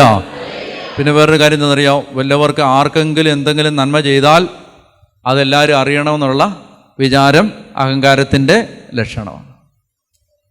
മനസ്സിലായി? പള്ളി പേര് വായിച്ചില്ലെങ്കിൽ അവിടെ ഭൂകമ്പം നടക്കും. ആകെപ്പാടെ എന്ത് ചെയ്തു? 2 ഉണക്ക റോസാപ്പൂ കൊണ്ട് കൊടുത്തു. അതാണ് പള്ളിക്ക് കൊടുത്ത്. അത് ഇനി വായിച്ചില്ലെങ്കിൽ ആകെ പ്രശ്നമാവും. മനസ്സിലാവുന്നുണ്ടോ? എനിക്ക് ഒരിക്കലും ഞാൻ കോളേജിൽ പഠിച്ചുകൊണ്ടിരുന്ന സമയത്ത് എൻ്റെ ഒരു അധ്യാപകൻ, ഞാനിപ്പോഴും ഓർക്കുന്നുണ്ട്, ആ കോളേജിൻ്റെ മുറ്റത്തൂടെ നടക്കുമ്പോൾ അദ്ദേഹം ഇങ്ങനെ നടക്കുമ്പോൾ എൻ്റെ അടുത്തൊരു വാചകം പറഞ്ഞു, the willingness to be forgotten. The willingness to be forgotten. അദ്ദേഹം പറഞ്ഞൊരു വാചകമാണത്, മനോഹരമാണത്. എന്താ അത്? വിസ്മരിക്കപ്പെടാനുള്ള സന്നദ്ധത, പരിഗണിക്കപ്പെടാതിരിക്കാനുള്ള സന്നദ്ധത. ആരും അറ്റൻഡ് ചെയ്തില്ലെങ്കിലും ഒരു കുഴപ്പമില്ല, അതിനുള്ള സന്നദ്ധത. പറഞ്ഞേ ഹല്ലേലൂയ, ഹല്ലേലൂയ. മനസ്സിലായോ? താലപ്പൊലിയായിട്ട് ആരും നിന്നില്ലെങ്കിലും ഹാപ്പിയാ, ഒരു കുഴപ്പമില്ല. ഇതൊക്കെയാണ് എളിമ. മനസ്സിലായോ? വീട്ടിലൊക്കെ നീ ഇതുവരെ കാപ്പി നീ എടുത്ത് വെച്ചില്ലേ, ഇങ്ങനെയാണോ കാപ്പി? ഇയാൾ വന്ന ഉടനെ എന്ത് ചെയ്തു? കാപ്പി മേശപ്പുറത്ത് വെച്ചിരിക്കണം. നമ്മുടെ നാട്ടിൽ മാത്രമുള്ള ചില ദുശീലങ്ങളാണിത്. ലോകത്ത് ചേട്ടന്മാരോട് എനിക്ക് പറയാനുള്ളത്, ലോകത്തൊരു രാജ്യത്തും ഇങ്ങനെയുള്ള സ്വഭാവം മനുഷ്യർക്കില്ല. ഈ മലയാളിക്ക് മാത്രമുള്ള നല്ല അടി കിട്ടേണ്ട രോഗമാണിത്. എന്താണ്? 6 മണിക്ക് കാപ്പി മേശപ്പുറത്തില്ലെങ്കിൽ അയാൾ ഡൈനിങ് ടേബിൾ അടിച്ചു പൊട്ടിക്കും. ഞാൻ ഒരു കാര്യം പറയട്ടെ, വെറും വൃത്തികെട്ട സ്വഭാവമാണിത്. പറഞ്ഞേ ഹല്ലേലൂയ. നിനക്ക് 6 മണിക്ക് കാപ്പി വേണമെങ്കിൽ പോയി ഇട്ട് കുടിക്കുക. പറഞ്ഞേ ഹല്ലേലൂയ. മനസ്സിലായില്ലേ? അതായത് നിനക്ക് 6 മണിക്ക് കാപ്പി വേണം. അല്ലാതെ ഇവിടെ എന്നും ഞാൻ പറയാം, ചേച്ചിമാരാണെങ്കിലും ഈ സ്നേഹമുള്ളിടത്ത് ഈ കണക്കൊന്നുമില്ല. അവർ ചിലർ ഇട്ടുകൊണ്ട് കൊടുക്കും. ഇനി ഞാൻ പറയും, ഇതിൽ ഭയങ്കര. ഇനി ചേട്ടന്മാരോട് എനിക്ക് പറയാനുള്ള വേറൊരു കാര്യം എന്താ അറിയാം? ചേട്ടന്മാർ എന്നോട് പണക്കൊന്നും വിചാരിക്കരുത്. ഈ സ്ത്രീകളെ അവരുടെ ജോലിയിൽ സഹായിക്കുന്നത് അത്ര കുറച്ചിലൊന്നും അല്ല. ഇത്തിരി തുണിയൊക്കെ ഇനി ഭാര്യയുടെ ഒരു സാരി കഴുകി കൊടുക്കുന്നത് കുറച്ചിലൊന്നും അല്ല. മനസ്സിലായോ? അടുക്കള കയറി ഇത്തിരി ജോലി ചെയ്യുന്നത് കുറച്ചിലൊന്നുമല്ല. ഭക്ഷണം പാചകം ചെയ്യുന്നത് കുറച്ചിലൊന്നുമല്ല. വീടൊക്കെ ഒന്ന് തൂത്തുവാരി ഇടുന്നത് കുറച്ചിലൊന്നുമല്ല. മനസ്സിലായോ? ഈ നാട്ടിൽ, ഇന്ത്യയിൽ മാത്രമുള്ള ചില ആചാരങ്ങളാണിത്. ബാക്കി എല്ലായിടത്തും എന്താ? ഇനി ഭാര്യയുടെ ബാഗും പിടിച്ചുകൊണ്ട് നടക്കുന്നത് അത് പെൺകൊന്നനാണെന്നൊക്കെ നമ്മുടെ മലയാളി മാത്രമേ പറയൂ. പറഞ്ഞേ ഹല്ലേലൂയ. ഞാൻ പറഞ്ഞു വരുന്നത്, ഈ ഇത്തരം നമ്മുടെ ഈ പുരുഷ മേധാവിത്വത്തിൻ്റെ ധാർഷ്ട്യങ്ങൾ കൂടി അവസാനിപ്പിക്കണം എന്ന് വചനം നമ്മളോട് പറയുന്നുണ്ട്. അതായത് നമ്മൾ എന്ത് ചെയ്യുക? ഇപ്പം ഞാൻ ചോദിക്കട്ടെ നിങ്ങളോട്, നിങ്ങൾ പിന്നെ ചേട്ടന്മാരെന്നെ എന്നോട് പണം എന്നാലും വേണ്ടില്ല. അതായത് ഞാൻ ചോദിക്കട്ടെ, ഈ എല്ലാ സമയവും ഈ സ്ത്രീ ഇങ്ങനെ വന്ന് നിങ്ങളുടെ എല്ലാ കാര്യങ്ങളും ചെയ്തു തരുന്ന പോലെ തന്നെ തിരിച്ചങ്ങോട്ട് കൊടുക്കാൻ നിങ്ങൾക്കൊരു ബാധ്യതയില്ലേ? അവർക്കൊരു 2 ദിവസം ചായ ഇട്ട് കൊടുക്കാൻ നിങ്ങൾക്ക് ബാധ്യതയില്ലേ? അവർക്ക് 2 ദിവസം കുക്ക് ചെയ്യാൻ കൊടുക്കാൻ നിങ്ങൾക്ക് ബാധ്യതയില്ലേ? അതന്നെ, ഇത് ഇങ്ങോട്ട് മാത്രമേ ഉള്ളൂ. അല്ല, കൈയടിക്കരുത്. അല്ല ഞാൻ ചോദിക്കട്ടെ, അത് ഇത് കാരണം വെച്ചാൽ ഈ ഒന്നാമത്തെ ചേട്ടന്മാർ ബൈബിളൊന്നും കൊണ്ടുവരാതെ വലിയ ഇഷ്ടമില്ലാതാണ് ഇരിക്കുന്നത്. ഇനി ഇതോടെ കേട്ടിട്ട് ഇനി 10:30 ബ്രേക്കിൻ്റെ സമയത്ത് ഇറങ്ങിപ്പോവും. പറഞ്ഞേ ഹല്ലേലൂയ. ഞാൻ പറഞ്ഞു ചേച്ചിമാർക്ക് വേറെ ഉണ്ട്, അത് ഞാൻ വരാം അങ്ങോട്ട്. ആ വിഷയം നമ്മൾ അടുത്ത പീരീഡാണത്, കേട്ടോ. അപ്പോൾ അതുകൊണ്ട് ഞാൻ പറഞ്ഞു വരുന്നത്, നമുക്ക് ഈ ധാർഷ്ട്യം ഉപേക്ഷിക്കണം. നമുക്ക് ഭക്ഷണമൊക്കെ ഉണ്ടാക്കി കൊടുക്കുക, അതൊക്കെ ഒരു കരുതലിൻ്റെ അടയാളമാണ്. ജോലി ചെയ്ത് കൊടുക്കുക. നമുക്കറിയാം, ഒരുമാതിരിപ്പെട്ട എക്സെപ്ഷൻസ് ഉണ്ടാവാം. ഒരുമാതിരിപ്പെട്ട നമ്മുടെ നാട്ടിലെ ചേച്ചിമാരെല്ലാം തന്നെ ഒത്തിരി നടുവ് മുറിഞ്ഞ് കഷ്ടപ്പെടുക, ഈ എല്ല് മുറിയെ പണിയെടുക്കുന്നവരാണ്. ഒരുമാതിരിപ്പോട്ടെ കുറച്ച് പേരുണ്ടാവും, വളരെ കുറച്ച്, ഒരു ചെറിയ ന്യൂനപക്ഷം ഉണ്ടാവും പണിയൊന്നും ചെയ്യാത്ത ചേച്ചിമാർ. അല്ല, ബാക്കിയെല്ലാം മിക്കവാറും ഉള്ളതെല്ലാം ഈ നടുവ് ഒടിഞ്ഞ് കിടന്ന് കഷ്ടപ്പെടുന്നതാണ്. മുട്ടിന് തേയ്മാനം, നടുവ് വയ്യ, എഴുന്നേക്കാൻ വയ്യ, കുനിയാൻ വയ്യ, ഇരിക്കാൻ വയ്യ. ഇപ്പോൾ ഞാനിപ്പോൾ ഇങ്ങനെ ഇരിക്കുന്ന പോലെ ഒന്ന് ഇരിക്കാൻ ഒരു ചേച്ചിയോടൊന്ന് പറഞ്ഞു നോക്ക്, ജന്മത്ത് നടക്കത്തില്ല. മനസ്സിലായോ? അതായത് അവരുടെ ഈ മുട്ടൊക്കെ മടങ്ങിയിട്ട് എത്രയോ മനസ്സിലായില്ലേ? അവരെ സംബന്ധിച്ച് പ്രോപ്പറായ ഒരു എക്സസൈസോ വിശ്രമമോ ഒക്കെ കിട്ടിയിട്ട് നിങ്ങൾ ആലോചിച്ച് നോക്കി, ഈ വീട്ടിലെ അടുക്കളയിലെ സ്ത്രീ എപ്പോഴാണ് വന്നിരിക്കുന്നത്? മിക്കവാറുമുള്ള വീടുകളൊക്കെ രാവിലെ മുതൽ വൈകിട്ട്, പിന്നെ അതിനിടയ്ക്ക് ജോലിക്കും പോകും. അങ്ങനെയൊക്കെ എത്രയോ ഇപ്പോൾ ഇന്നലെ ഇവിടെ ഒരു സഹോദരൻ, അതൊരു ശുശ്രൂഷകനാണ്, ഇന്നലെ വന്നിരുന്നു. അപ്പോൾ അവന് 6 മക്കളുണ്ട്. 6 മക്കളെ പ്രസവിച്ച് വളർത്തിയ അവൻ്റെ ഭാര്യ ഏലക്കാട്ടി പണിക്ക് പോകുന്ന സ്ത്രീയാണ്. 6 മക്കളെയും സ്കൂളിലൊക്കെ വിട്ട് രാവിലെ പള്ളി കുർബാനയ്ക്കും പോയി സ്കൂളിൽ കൊണ്ട് വിട്ട് സ്കൂളിലും വിട്ടിട്ട് ഇവള് ഏലക്കാട്ടി പണിക്ക് പോകും, ഏലത്തോട്ടത്തിൽ പണിക്ക് പോകും. അവൻ ഓട്ടോറിക്ഷ ഓടിക്കാനും പോകും. അപ്പം ഞാൻ പറയുന്നുണ്ടല്ലോ, നിങ്ങൾക്ക് മനസ്സിലാവുന്നുണ്ടോ? അപ്പം ഈ സ്ത്രീകളൊക്കെ എന്തുമാത്രം ജോലി ചെയ്താണ് ജീവിക്കുന്നത്.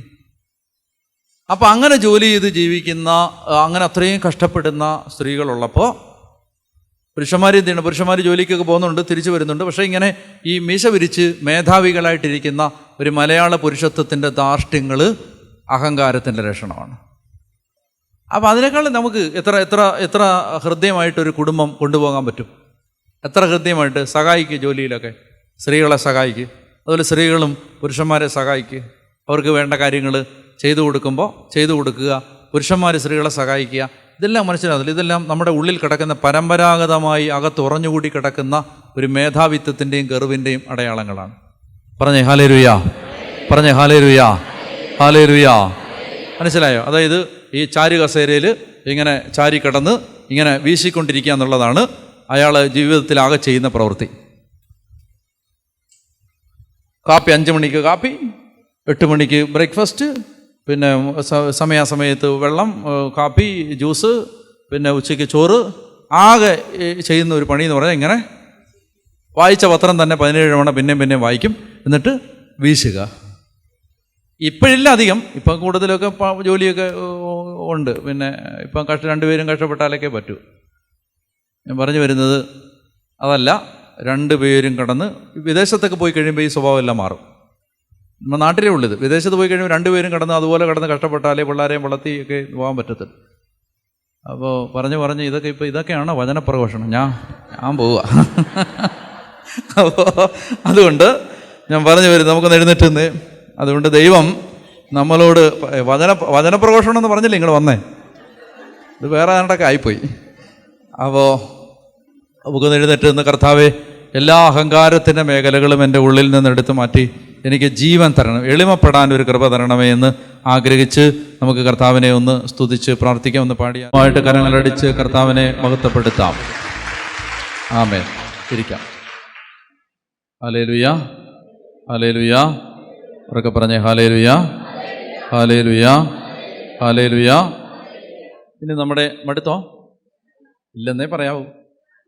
അപ്പോൾ സുഭാഷിതങ്ങൾ 6-ാം അധ്യായം 16 മുതലാണ് നമ്മൾ വായിച്ച്, അതിൽ നിന്നാണ് 1-ാമത്തേതിലേക്ക് പോയത്. ഗർവ് കലർന്ന കണ്ണ്. ആ വാക്യത്തിലേക്ക് തിരിച്ചു വരാം. സുഭാഷിതങ്ങൾ 6-ാം അധ്യായം 16, 17, 18, 19 വായിക്കാം.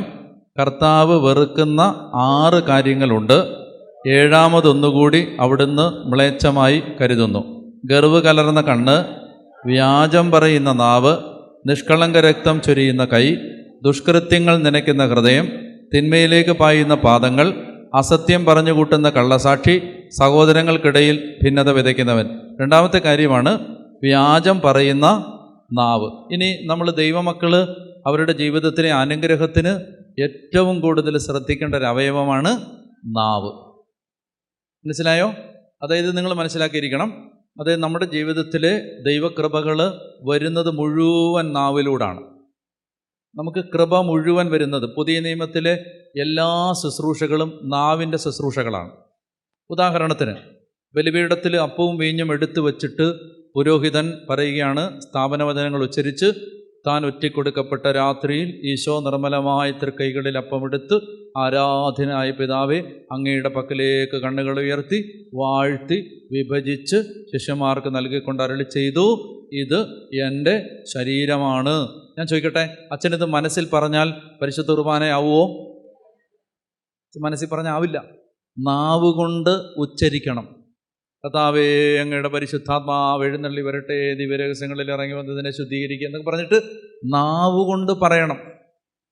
കുമ്പസാരക്കൂട്ടിലേക്ക് നമ്മൾ ചെന്നിട്ട് പാപങ്ങൾ ഏറ്റു പറയണം. നാവ് കൊണ്ട് ഏറ്റു പറയുമ്പോഴാണ് പാപമോചനം ലഭിക്കുന്നത്. കുമ്പസാരക്കൂട്ടിലിരിക്കുന്ന പുരോഹിതൻ നമുക്ക് ആശീർവാദം നാവ് കൊണ്ട് തരണം, അബ്സല്യൂഷൻ, പാപമോചനം. രോഗികൾ സുഖപ്പെടുന്നത് എങ്ങനെയാ? യേശുവിൻ്റെ നാമത്തിൽ രോഗികൾക്ക് വേണ്ടി നാവ് ഉപയോഗിച്ച് പ്രാർത്ഥിക്കുമ്പോഴാണ്. അതുപോലെ തന്നെ സുവിശേഷം പ്രസംഗിക്കുമ്പോഴാണ് ഒരാൾ മാനസാന്തരപ്പെടുന്നത്. ഇനി ഒരാൾ യേശു കർത്താവാണെന്ന് അതരം കൊണ്ട് ഏറ്റു പറയുമ്പോഴാണ് രക്ഷ പ്രാപിക്കുന്നത്. പുതിയ നിയമത്തിലെ ശുശ്രൂഷകളെല്ലാം തന്നെ നാവിൻ്റെ ശുശ്രൂഷകളാണ്. അതായത് നമുക്ക് നമ്മിലേക്ക് ദൈവകൃപ ഒഴുകി ഇറങ്ങുന്നതിന് ദൈവം തന്നിരിക്കുന്ന ഏറ്റവും പ്രധാനപ്പെട്ട അവയവമാണ് നാവ്. ഇനി ആദിമസഭയിൽ സെഗിയോൻ മാളിക പിളർന്നിറങ്ങി അഗ്നിജ്വാലകൾ ഇറങ്ങി വന്നപ്പോൾ, പെന്തക്കുസ്ത സംഭവിച്ചപ്പോൾ പരിശുദ്ധാത്മാവ് ഇറങ്ങി വന്നത് അഗ്നിജ്വാലകൾ പോലെയുള്ള നാവുകൾ, നാവിൻ്റെ രൂപത്തിലാണ് ആ തീ ഇറങ്ങി വന്നത്. തീ ഇറങ്ങി വന്നത് നാവിൻ്റെ രൂപത്തിലാണ്. ഇപ്പോഴും മനസ്സിലാക്കിയിരിക്കണം, ഒരു മനുഷ്യൻ്റെ ശരീരത്തിൽ ദൈവകൃപയ്ക്ക് ഏറ്റവും പ്രയോജനപ്പെടുന്ന ഒരു അവയവമാണ് നാവ്. പറഞ്ഞേ ഹല്ലേലൂയ. അപ്പം അതുകൊണ്ട് തന്നെ നമ്മുടെ ജീവിതത്തിലെ ദൈവകൃപ എല്ലാം ചോർന്നു പോകുന്നതും ഇതേ നാവിലൂടെ തന്നെയാണ്. ഒരു പാത്രത്തിൻ്റെ മൗത്ത്, വാ, ആ വായിലൂടാണ് ആ പാത്രത്തിലേക്ക് വെള്ളം ഒഴിക്കുന്നതും ആ വായിലൂടാണ് ആ പാത്രത്തിൽ നിന്ന് വെള്ളം പോകുന്നത്. അപ്പോൾ നമ്മൾ ദൈവകൃപകൾ നിലനിൽക്കാത്തതിൻ്റെ കാരണം നാവിൻ്റെ ദുരുപയോഗമാണ്. അതുകൊണ്ട് ബൈബിളിൽ 100 കണക്കിന് വചനങ്ങളാണ് നാവിനെ സംബന്ധിച്ച് വെളിപ്പെടുത്തി തന്നിട്ടുള്ളത്. ഒരു വചനം വായിക്കാം.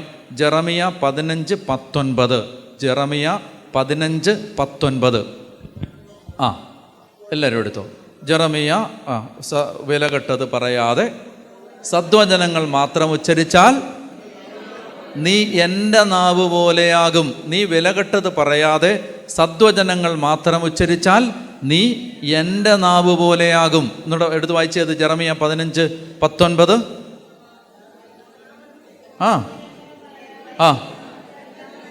വിലകെട്ടവ പറയാതെ സദ്വചനങ്ങൾ മാത്രം ഉച്ചരിച്ചാൽ നീ എൻ്റെ നാവ് പോലെയാകും. എൻ്റെ നാവ് പോലെയാകും. പറഞ്ഞേ ഹല്ലേലൂയ.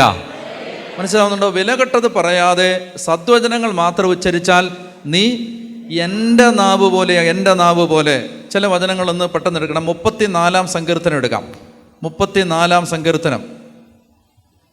34-ാം സങ്കീർത്തനത്തിൽ 12 മുതലുള്ള 11 മുതലുള്ള വാക്യങ്ങൾ ഉറക്കെ വായിക്കാം. 34-ാം സങ്കീർത്തനം 11 മുതൽ. മക്കളെ ഞാൻ പറയുന്നത് കേൾക്കുവിൻ. മക്കളെ ഞാൻ പറയുന്നത്, അത് എനിക്കും അതാ പറയാനുള്ളത്. മക്കളെ ഞാൻ പറയുന്നത് കേൾക്കുവിൻ. ദൈവഭക്തി ഞാൻ നിങ്ങളെ പരിശീലിപ്പിക്കാം. വായിച്ചേ. ജീവിതം ആഗ്രഹിക്കുകയും ജീവിതം, അതായത് നല്ല ജീവിതം ആഗ്രഹിക്കുന്നുണ്ടോ? Yes or no? സന്തുഷ്ടമായ ദീർഘായുസ് ആഗ്രഹിക്കുന്നുണ്ടോ? യെസ്. അപ്പോൾ ഇത് ആഗ്രഹിക്കുന്നുണ്ടെങ്കിൽ വചനം പറയുകയാണ്, ജീവിതം ആഗ്രഹിക്കുകയും സന്തുഷ്ടമായ ദീർഘായുസ് അഭിലഷിക്കുകയും ചെയ്യുന്നുവോ, തിന്മയിൽ നിന്ന് നാവിനെയും വ്യാജം പറയുന്നതിൽ നിന്ന് അധരങ്ങളെയും, കണ്ടോ, തിന്മയിൽ നിന്ന് നാവിനെയും വ്യാജം പറയുന്നതിൽ നിന്ന് അധരത്തെയും. ചില ആളുകൾക്കൊരു സ്വഭാവമുണ്ട്, വെറുതെ നുണ പറയും. വെറുതെ ഒരു കാര്യമില്ല. ഇങ്ങനെ പോവാണ്. അച്ഛാ എവിടെ പോവാ? പോകുന്നത് എറണാകുളത്തിനായിരിക്കും. പറയുന്നത് എവിടെ? കന്യാകുമാരി വരെ പോവാ.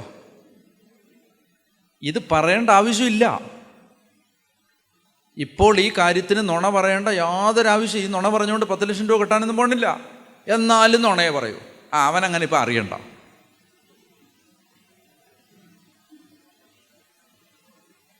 കല്ല് പറക്കി അറിയണ്ട ഇങ്ങനെയുള്ളവനെ. അതായത് ഇതിനിവിടെ നുണ പറയേണ്ട ആവശ്യമില്ല എൻ്റെ ചേച്ചി. ആവശ്യമുണ്ടെങ്കിലും പറയരുത്. ഇവിടെ നുണ പറയേണ്ട യാതൊരു ആവശ്യമില്ല. എവിടെ പോവാ? എങ്ങോട്ട് പോവാ? മീൻ വാങ്ങിക്കാൻ പോവാണേ. എങ്ങോട്ട് പോവാ? പുല്ല് പറിക്കാൻ പോവാ. ഇതാ മനസ്സിലായില്ലേ? അപ്പം ഞാൻ മീനാ തിന്നുന്നതെന്ന് അവനിപ്പോൾ അറിയണ്ട. വെറുതെ നുണ പറയും. ഇനി അതല്ലാതെ ചുമ്മാ വെറുതെ ഇങ്ങനെ ചുമ്മാ വെറുതെ നുണ പറഞ്ഞ് ഓരോ വലിയ കഥകളൊക്കെ ഉണ്ടാക്കുന്ന ആളുകളുണ്ട്. അതുപോട്ടെ, നുണ പറയരുത്. പറഞ്ഞേ ഹല്ലേലൂയ. പറഞ്ഞേ ഹല്ലേലൂയ. എനിക്ക് തോന്നുന്നു നമ്മൾ ഭക്തർ നുണ പറയാറില്ലെന്ന് തോന്നുന്നു. നുണ പാടുകയാണ് ചെയ്യുന്നത്,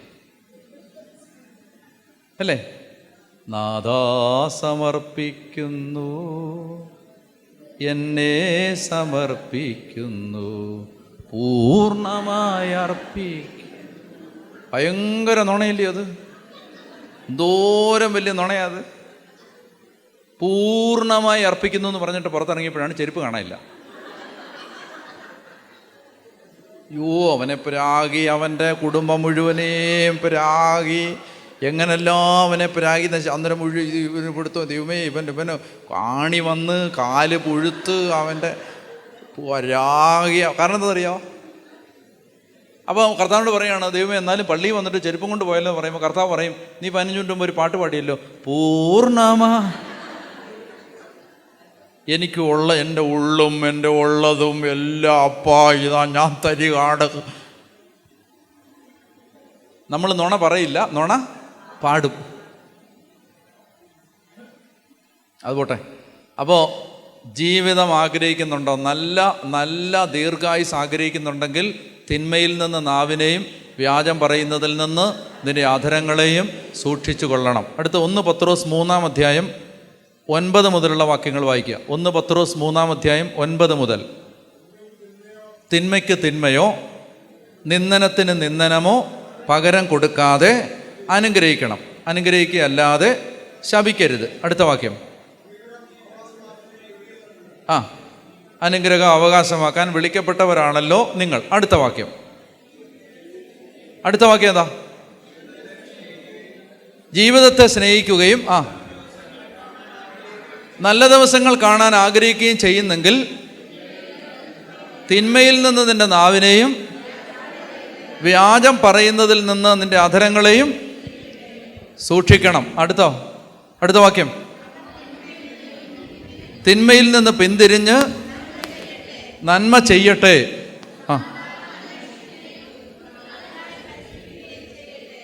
സമാധാനം അന്വേഷിക്കുകയും ചെയ്യട്ടെ.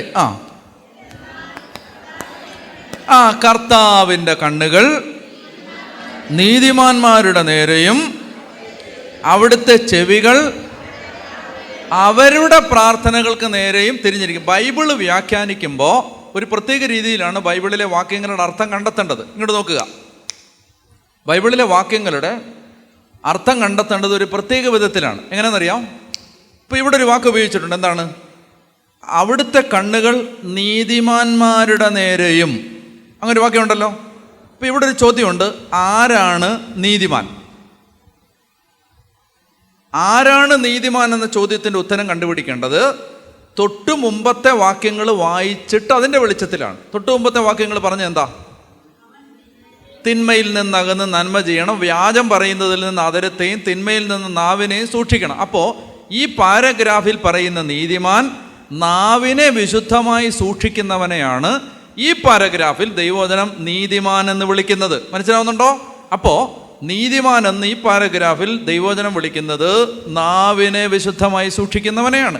അപ്പോൾ ആ നാവിനെ വിശുദ്ധമായി സൂക്ഷിക്കുന്നവൻ്റെ പ്രാർത്ഥനകൾക്ക് നേരെ അവൻ്റെ കാതുകൾ തുറന്നിരിക്കുന്നു. മനസ്സിലായോ? പ്രാർത്ഥിച്ചാൽ അത് ഫലിക്കും. എപ്പോഴാ? നാവിനെ സൂക്ഷിച്ചാൽ. പറഞ്ഞേ ഹല്ലേലൂയ. അതേസമയം ഈ നാവ് കൊണ്ട് എല്ലാവരെയും ദൂഷിക്കുകയും കുറ്റം പറയുകയും പ്രാകുകയും അലക്കുകയും എല്ലാം ചെയ്തിട്ട് ചേച്ചി ഭയങ്കര പ്രാർത്ഥനയാണ്. ചേട്ടന്മാരവിടെ നിൽക്കട്ടെ, ഇനി ചേച്ചിമാരുടെ വിഷയത്തിലേക്ക് വരാം. ചേച്ചി ഞാൻ ഒരു കാര്യം പറയട്ടെ, എൻ്റെ പൊന്നു ചേച്ചിമാരെ, ഞാൻ ഇരുന്ന് പറയട്ടെ. അതായത് എൻ്റെ പൊന്നു ചേച്ചിമാരെ, എനിക്കൊരു ഒരു വിശേഷം പറയാനുണ്ട്. എന്തെന്നറിയോ? 2-3 കാര്യങ്ങൾ നിങ്ങൾ നന്നായിട്ട് ശ്രദ്ധിച്ച് കേൾക്കണം. 2-3 കാര്യങ്ങൾ. സമയമുണ്ടോ? ഒന്നാമത്തെ കാര്യം, നമ്മുടെ പല കുട്ടികളും കുടുംബ പ്രാർത്ഥനയെ വെറുത്തത് എങ്ങനെയാണെന്നറിയാമോ? നമ്മുടെ പല കുടുംബങ്ങളും പല കുഞ്ഞുങ്ങളും യൂത്ത് കുടുംബ പ്രാർത്ഥനയെ വെറുത്തത് എങ്ങനെയാണെന്നറിയാമോ? ഞാൻ പറഞ്ഞുതരാം. ചേച്ചി അട്ടപ്പാടി പോയപ്പോൾ അവിടുന്ന് ഒരു പ്രാർത്ഥനാ പുസ്തകം വാങ്ങിച്ചു. അണക്കരെ പോയപ്പോൾ അവിടുന്ന് ഒരു പ്രാർത്ഥനാ പുസ്തകം വാങ്ങിച്ചു. കൃപാസനത്തിൽ നിന്ന് വേറൊരു പ്രാർത്ഥനാ പുസ്തകം വാങ്ങിച്ചു. മൗണ്ട് കാർമലിൽ നിന്ന് വേറൊരു പ്രാർത്ഥനാ പുസ്തകം വാങ്ങിച്ചു. പിന്നെ വാട്സാപ്പ് യൂണിവേഴ്സിറ്റിയിൽ നിന്ന് വന്ന 27,000 പ്രാർത്ഥനകൾ വേറെ ബുക്കിൽ എഴുതി വെച്ചിട്ടുണ്ട്. വൈകിട്ട് 5 മണിക്ക് തുടങ്ങിയ പ്രാർത്ഥനയാണ്, 10:45 തീർന്നിട്ടില്ല. ഞാൻ ചോദിക്കട്ടെ, പിള്ളേർ പ്രാർത്ഥനയെ വെറുത്ത് അവർ സഭ വിട്ടു പോകാതിരുന്നത് ഭാഗ്യം.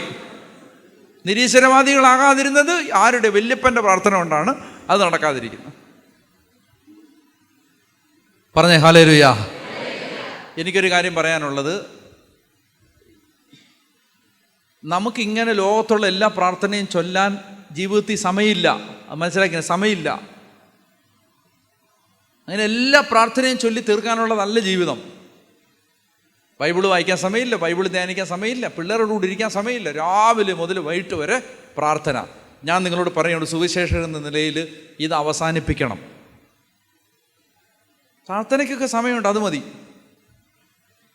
അല്ലാതെ രാവിലെ മുതൽ വൈകുന്നേരം വരെ പ്രാർത്ഥന. ഇനി അതവിടെ നിൽക്കട്ടെ. ഈ പ്രാർത്ഥന കഴിഞ്ഞിട്ട് പിന്നെ വായിന്ന് വരുന്നതോ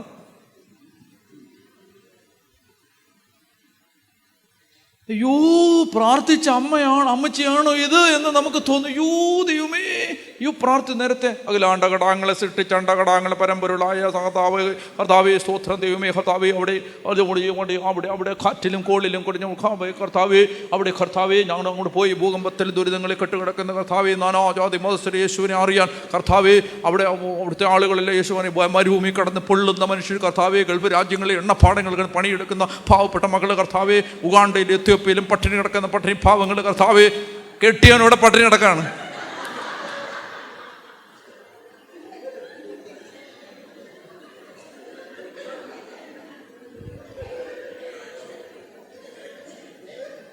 കെട്ടിയോ പറയാണ്, എടി ഞാൻ പട്ടിണി, ഞാൻ 3 ദിവസമെല്ലാം കഴിച്ചിട്ട്.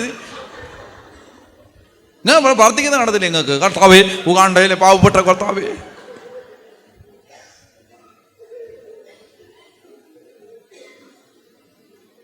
എപ്പോഴും ശ്രദ്ധിച്ചോണം, നമ്മൾ പ്രാർത്ഥിക്കുന്നവരുടെ നാവിനെ സാത്താൻ ലക്ഷ്യം വെച്ചിട്ടുണ്ട്. പ്രാർത്ഥിക്കുന്നവരുടെ നാവിനെ സാത്താൻ ലക്ഷ്യം വെച്ചിട്ടുണ്ട്. സാത്താൻ ഉന്നം വെച്ചിരിക്കുകയാണ് പ്രാർത്ഥിക്കുന്നവരുടെ നാവിനെ. പറഞ്ഞേ ഹല്ലേലൂയ, ഹല്ലേലൂയ.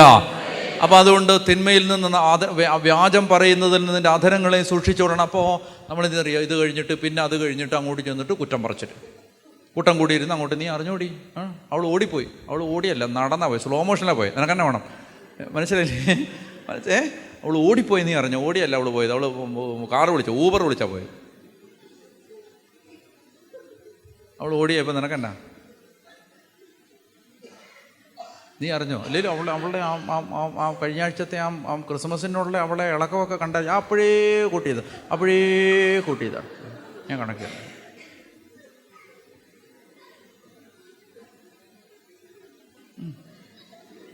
ആണ്ട് ഞങ്ങളുടെ വികാരിയച്ഛൻ ഏടെ എനിക്ക് കാണരുത്.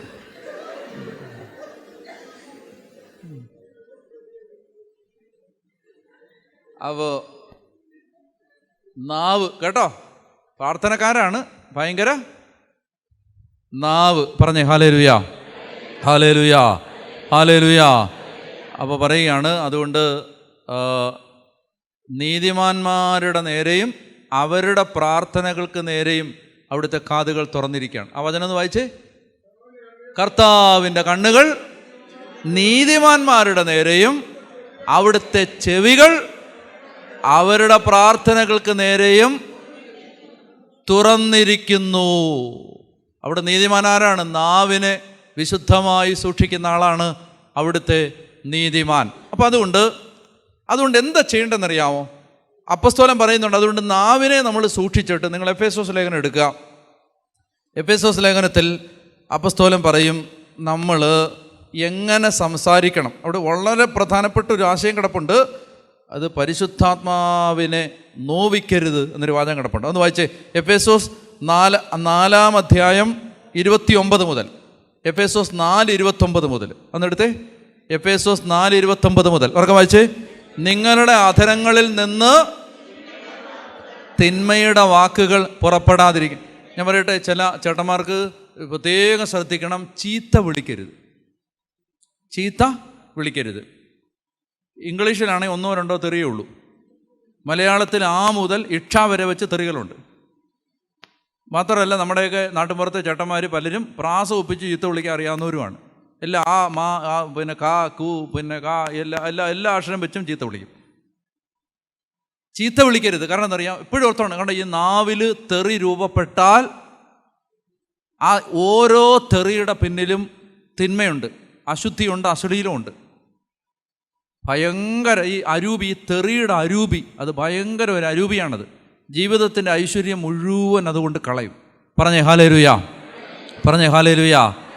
എപ്പോഴും ഓർത്തോണം, എപ്പോഴും ഒരു കാര്യം നിങ്ങൾ ഓർത്തോണം, നമ്മളൊരു വാക്ക് ഉച്ചരിച്ചാൽ ആ വാക്ക് അതൊരു ഊർജ്ജമാണ്. ആ ഊർജ്ജം അന്തരീക്ഷത്തിൽ കിടക്കും. ഇപ്പം ഞാനിവിടെ നിന്ന് ഈ വചനം പ്രസംഗിച്ചു. ഞാൻ ഇത് 2023 2024, 25, 26, 27, 28, 30, 33, 50, 2060 ആയാലും എൻ്റെ വാക്ക് ഇവിടെ ഈ ദർശന ധ്യാന കേന്ദ്രത്തിൻ്റെ അന്തരീക്ഷത്തിലുണ്ടാവും. മനസ്സിലായോ? പറഞ്ഞ വചനം അവിടെ ഉണ്ടാവും, ഉച്ചരിച്ച വാക്കുകൾ അവിടെ ഉണ്ടാവും. ഇതെങ്ങനെയാണ് നിങ്ങൾ ശ്രദ്ധിച്ചിട്ടുണ്ടോ? നിങ്ങൾ പറയുന്നു ഞങ്ങൾ വേളാങ്കണ്ണി പോയി പ്രാർത്ഥിച്ചപ്പോൾ ഞങ്ങൾക്ക് അനുഗ്രഹം കിട്ടി, അല്ലെങ്കിൽ ഞങ്ങൾ ലൂർദിൽ പോയപ്പോൾ ഞങ്ങൾക്ക് അനുഗ്രഹം കിട്ടി. എങ്ങനെയത്? അതിൻ്റെ ഒരു കാരണം എന്താണെന്നറിയാമോ? ലക്ഷക്കണക്കിന് കോടിക്കണക്കിന് ആളുകളുടെ പ്രാർത്ഥനയുടെ ശബ്ദം ആ അന്തരീക്ഷത്തിൽ കിടപ്പുണ്ട്. പവറാ, കാലുകുത്തിയ അനുഗ്രഹമാണ്.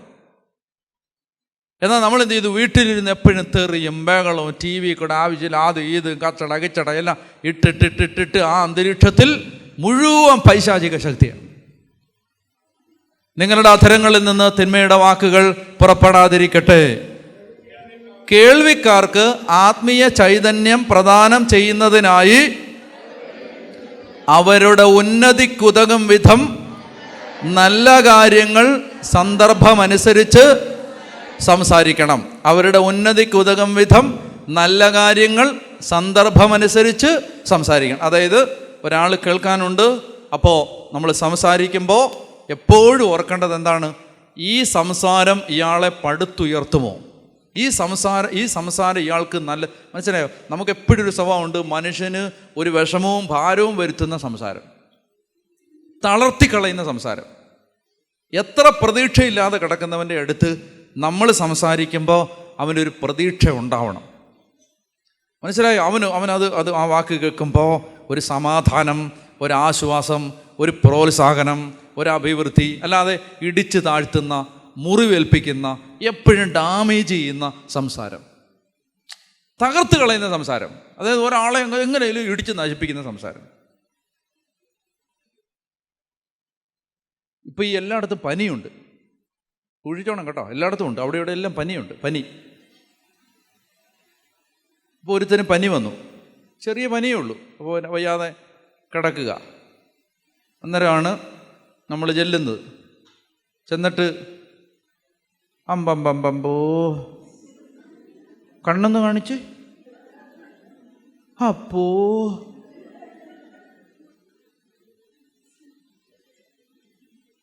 മറ്റേ അമ്പൂരിയിലുള്ള എൻ്റെ ചേച്ചിയുടെ കൊച്ചുമോനും ഇതേ വളർച്ചയായിരുന്നു. 3-ാം പക്കം മരിച്ച്.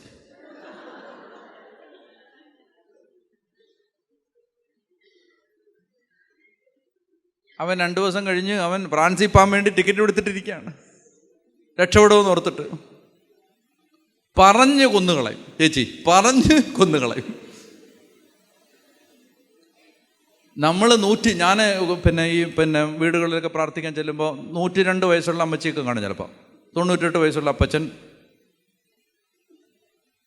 എന്നാലും ഞാൻ ചെന്നിട്ട് പ്രാർത്ഥിക്കുന്നത്, കർത്താവേ കിടക്ക വിട്ട് ചാടി എഴുന്നേറ്റ് നിന്നെ മഹത്വപ്പെടുത്താൻ ഈ ദാസനെ. മരുമക്കളൊക്കെ എന്നെ വളരെ രൂക്ഷമായിട്ട് നോക്കുന്ന ഞങ്ങൾ.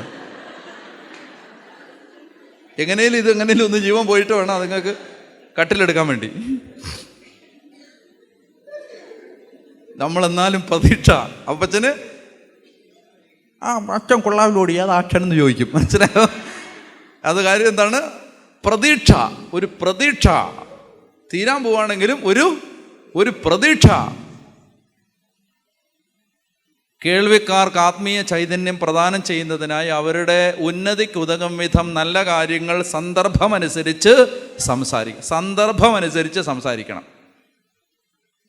മനസ്സിലായോ? സന്ദർഭം അനുസരിച്ച് വേണം സംസാരിക്കാൻ. അല്ലാതെ അവിടെ ഇവിടെ മരണ വീട്ടിൽ ചെന്നിട്ട് അവിടെ അതിന് യോജിക്കാത്ത വർത്താനം പറയരുത്. കല്യാണ വീട്ടിൽ ചെന്നിട്ട് അതിനെ മരണ വീടാക്കുകയും, ചില ആളുകളുണ്ട് അതിനെ മരണ വീടാക്കും. അവർ വന്നാൽ മതി, അവരെ വിളിച്ചാൽ മതി. ഏതെങ്കിലും കല്യാണം അലമ്പണമെങ്കിൽ അവരെ വിളിച്ചാൽ മതി, അതിനെ മരണ വീടാക്കും വന്ന് സംസാരിച്ച്. പറഞ്ഞേ ഹല്ലേലൂയ. അപ്പോൾ ഇത് ശ്രദ്ധിക്കണം. ഇത് പറയുകയാണ്, വായിച്ചേ, കേൾവിക്കാരുടെ ആത്മീയ ഉന്നതിക്ക് ഉതകും വിധം നല്ല കാര്യങ്ങൾ സന്ദർഭമനുസരിച്ച് സംസാരിക്കണം. അടുത്ത വാക്യം, രക്ഷയുടെ ദിനത്തിന് വേണ്ടി നിങ്ങളെ മുദ്രിതരാക്കിയ ദൈവത്തിൻ്റെ പരിശുദ്ധാത്മാവിനെ വേദനിപ്പിക്കുക. രക്ഷയുടെ ദിനത്തിന് വേണ്ടി നിങ്ങളെ മുദ്രിതരാക്കിയ ദൈവത്തിൻ്റെ പരിശുദ്ധാത്മാവിനെ വേദനിപ്പിക്കരുത്. സകല വിദ്വേഷവും ക്ഷോഭവും ക്രോധവും അട്ടഹാസവും ദൂഷണവും എല്ലാ തിന്മകളോടും കൂടെ ഉപേക്ഷിക്കണം. ഒന്ന് പ്രാർത്ഥിച്ചേ. നന്മ നിറഞ്ഞ മറിയമേ സ്വസ്തി,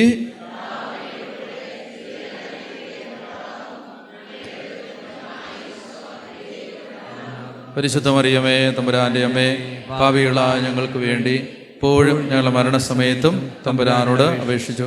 നന്മ നിറഞ്ഞ മറിയമേ സ്വസ്തി, കർത്താവ് അങ്ങയുടെ കൂടെ സ്ത്രീകളിൽ അങ്ങ് അനുഗ്രഹിക്കപ്പെട്ടവളാകുന്നു.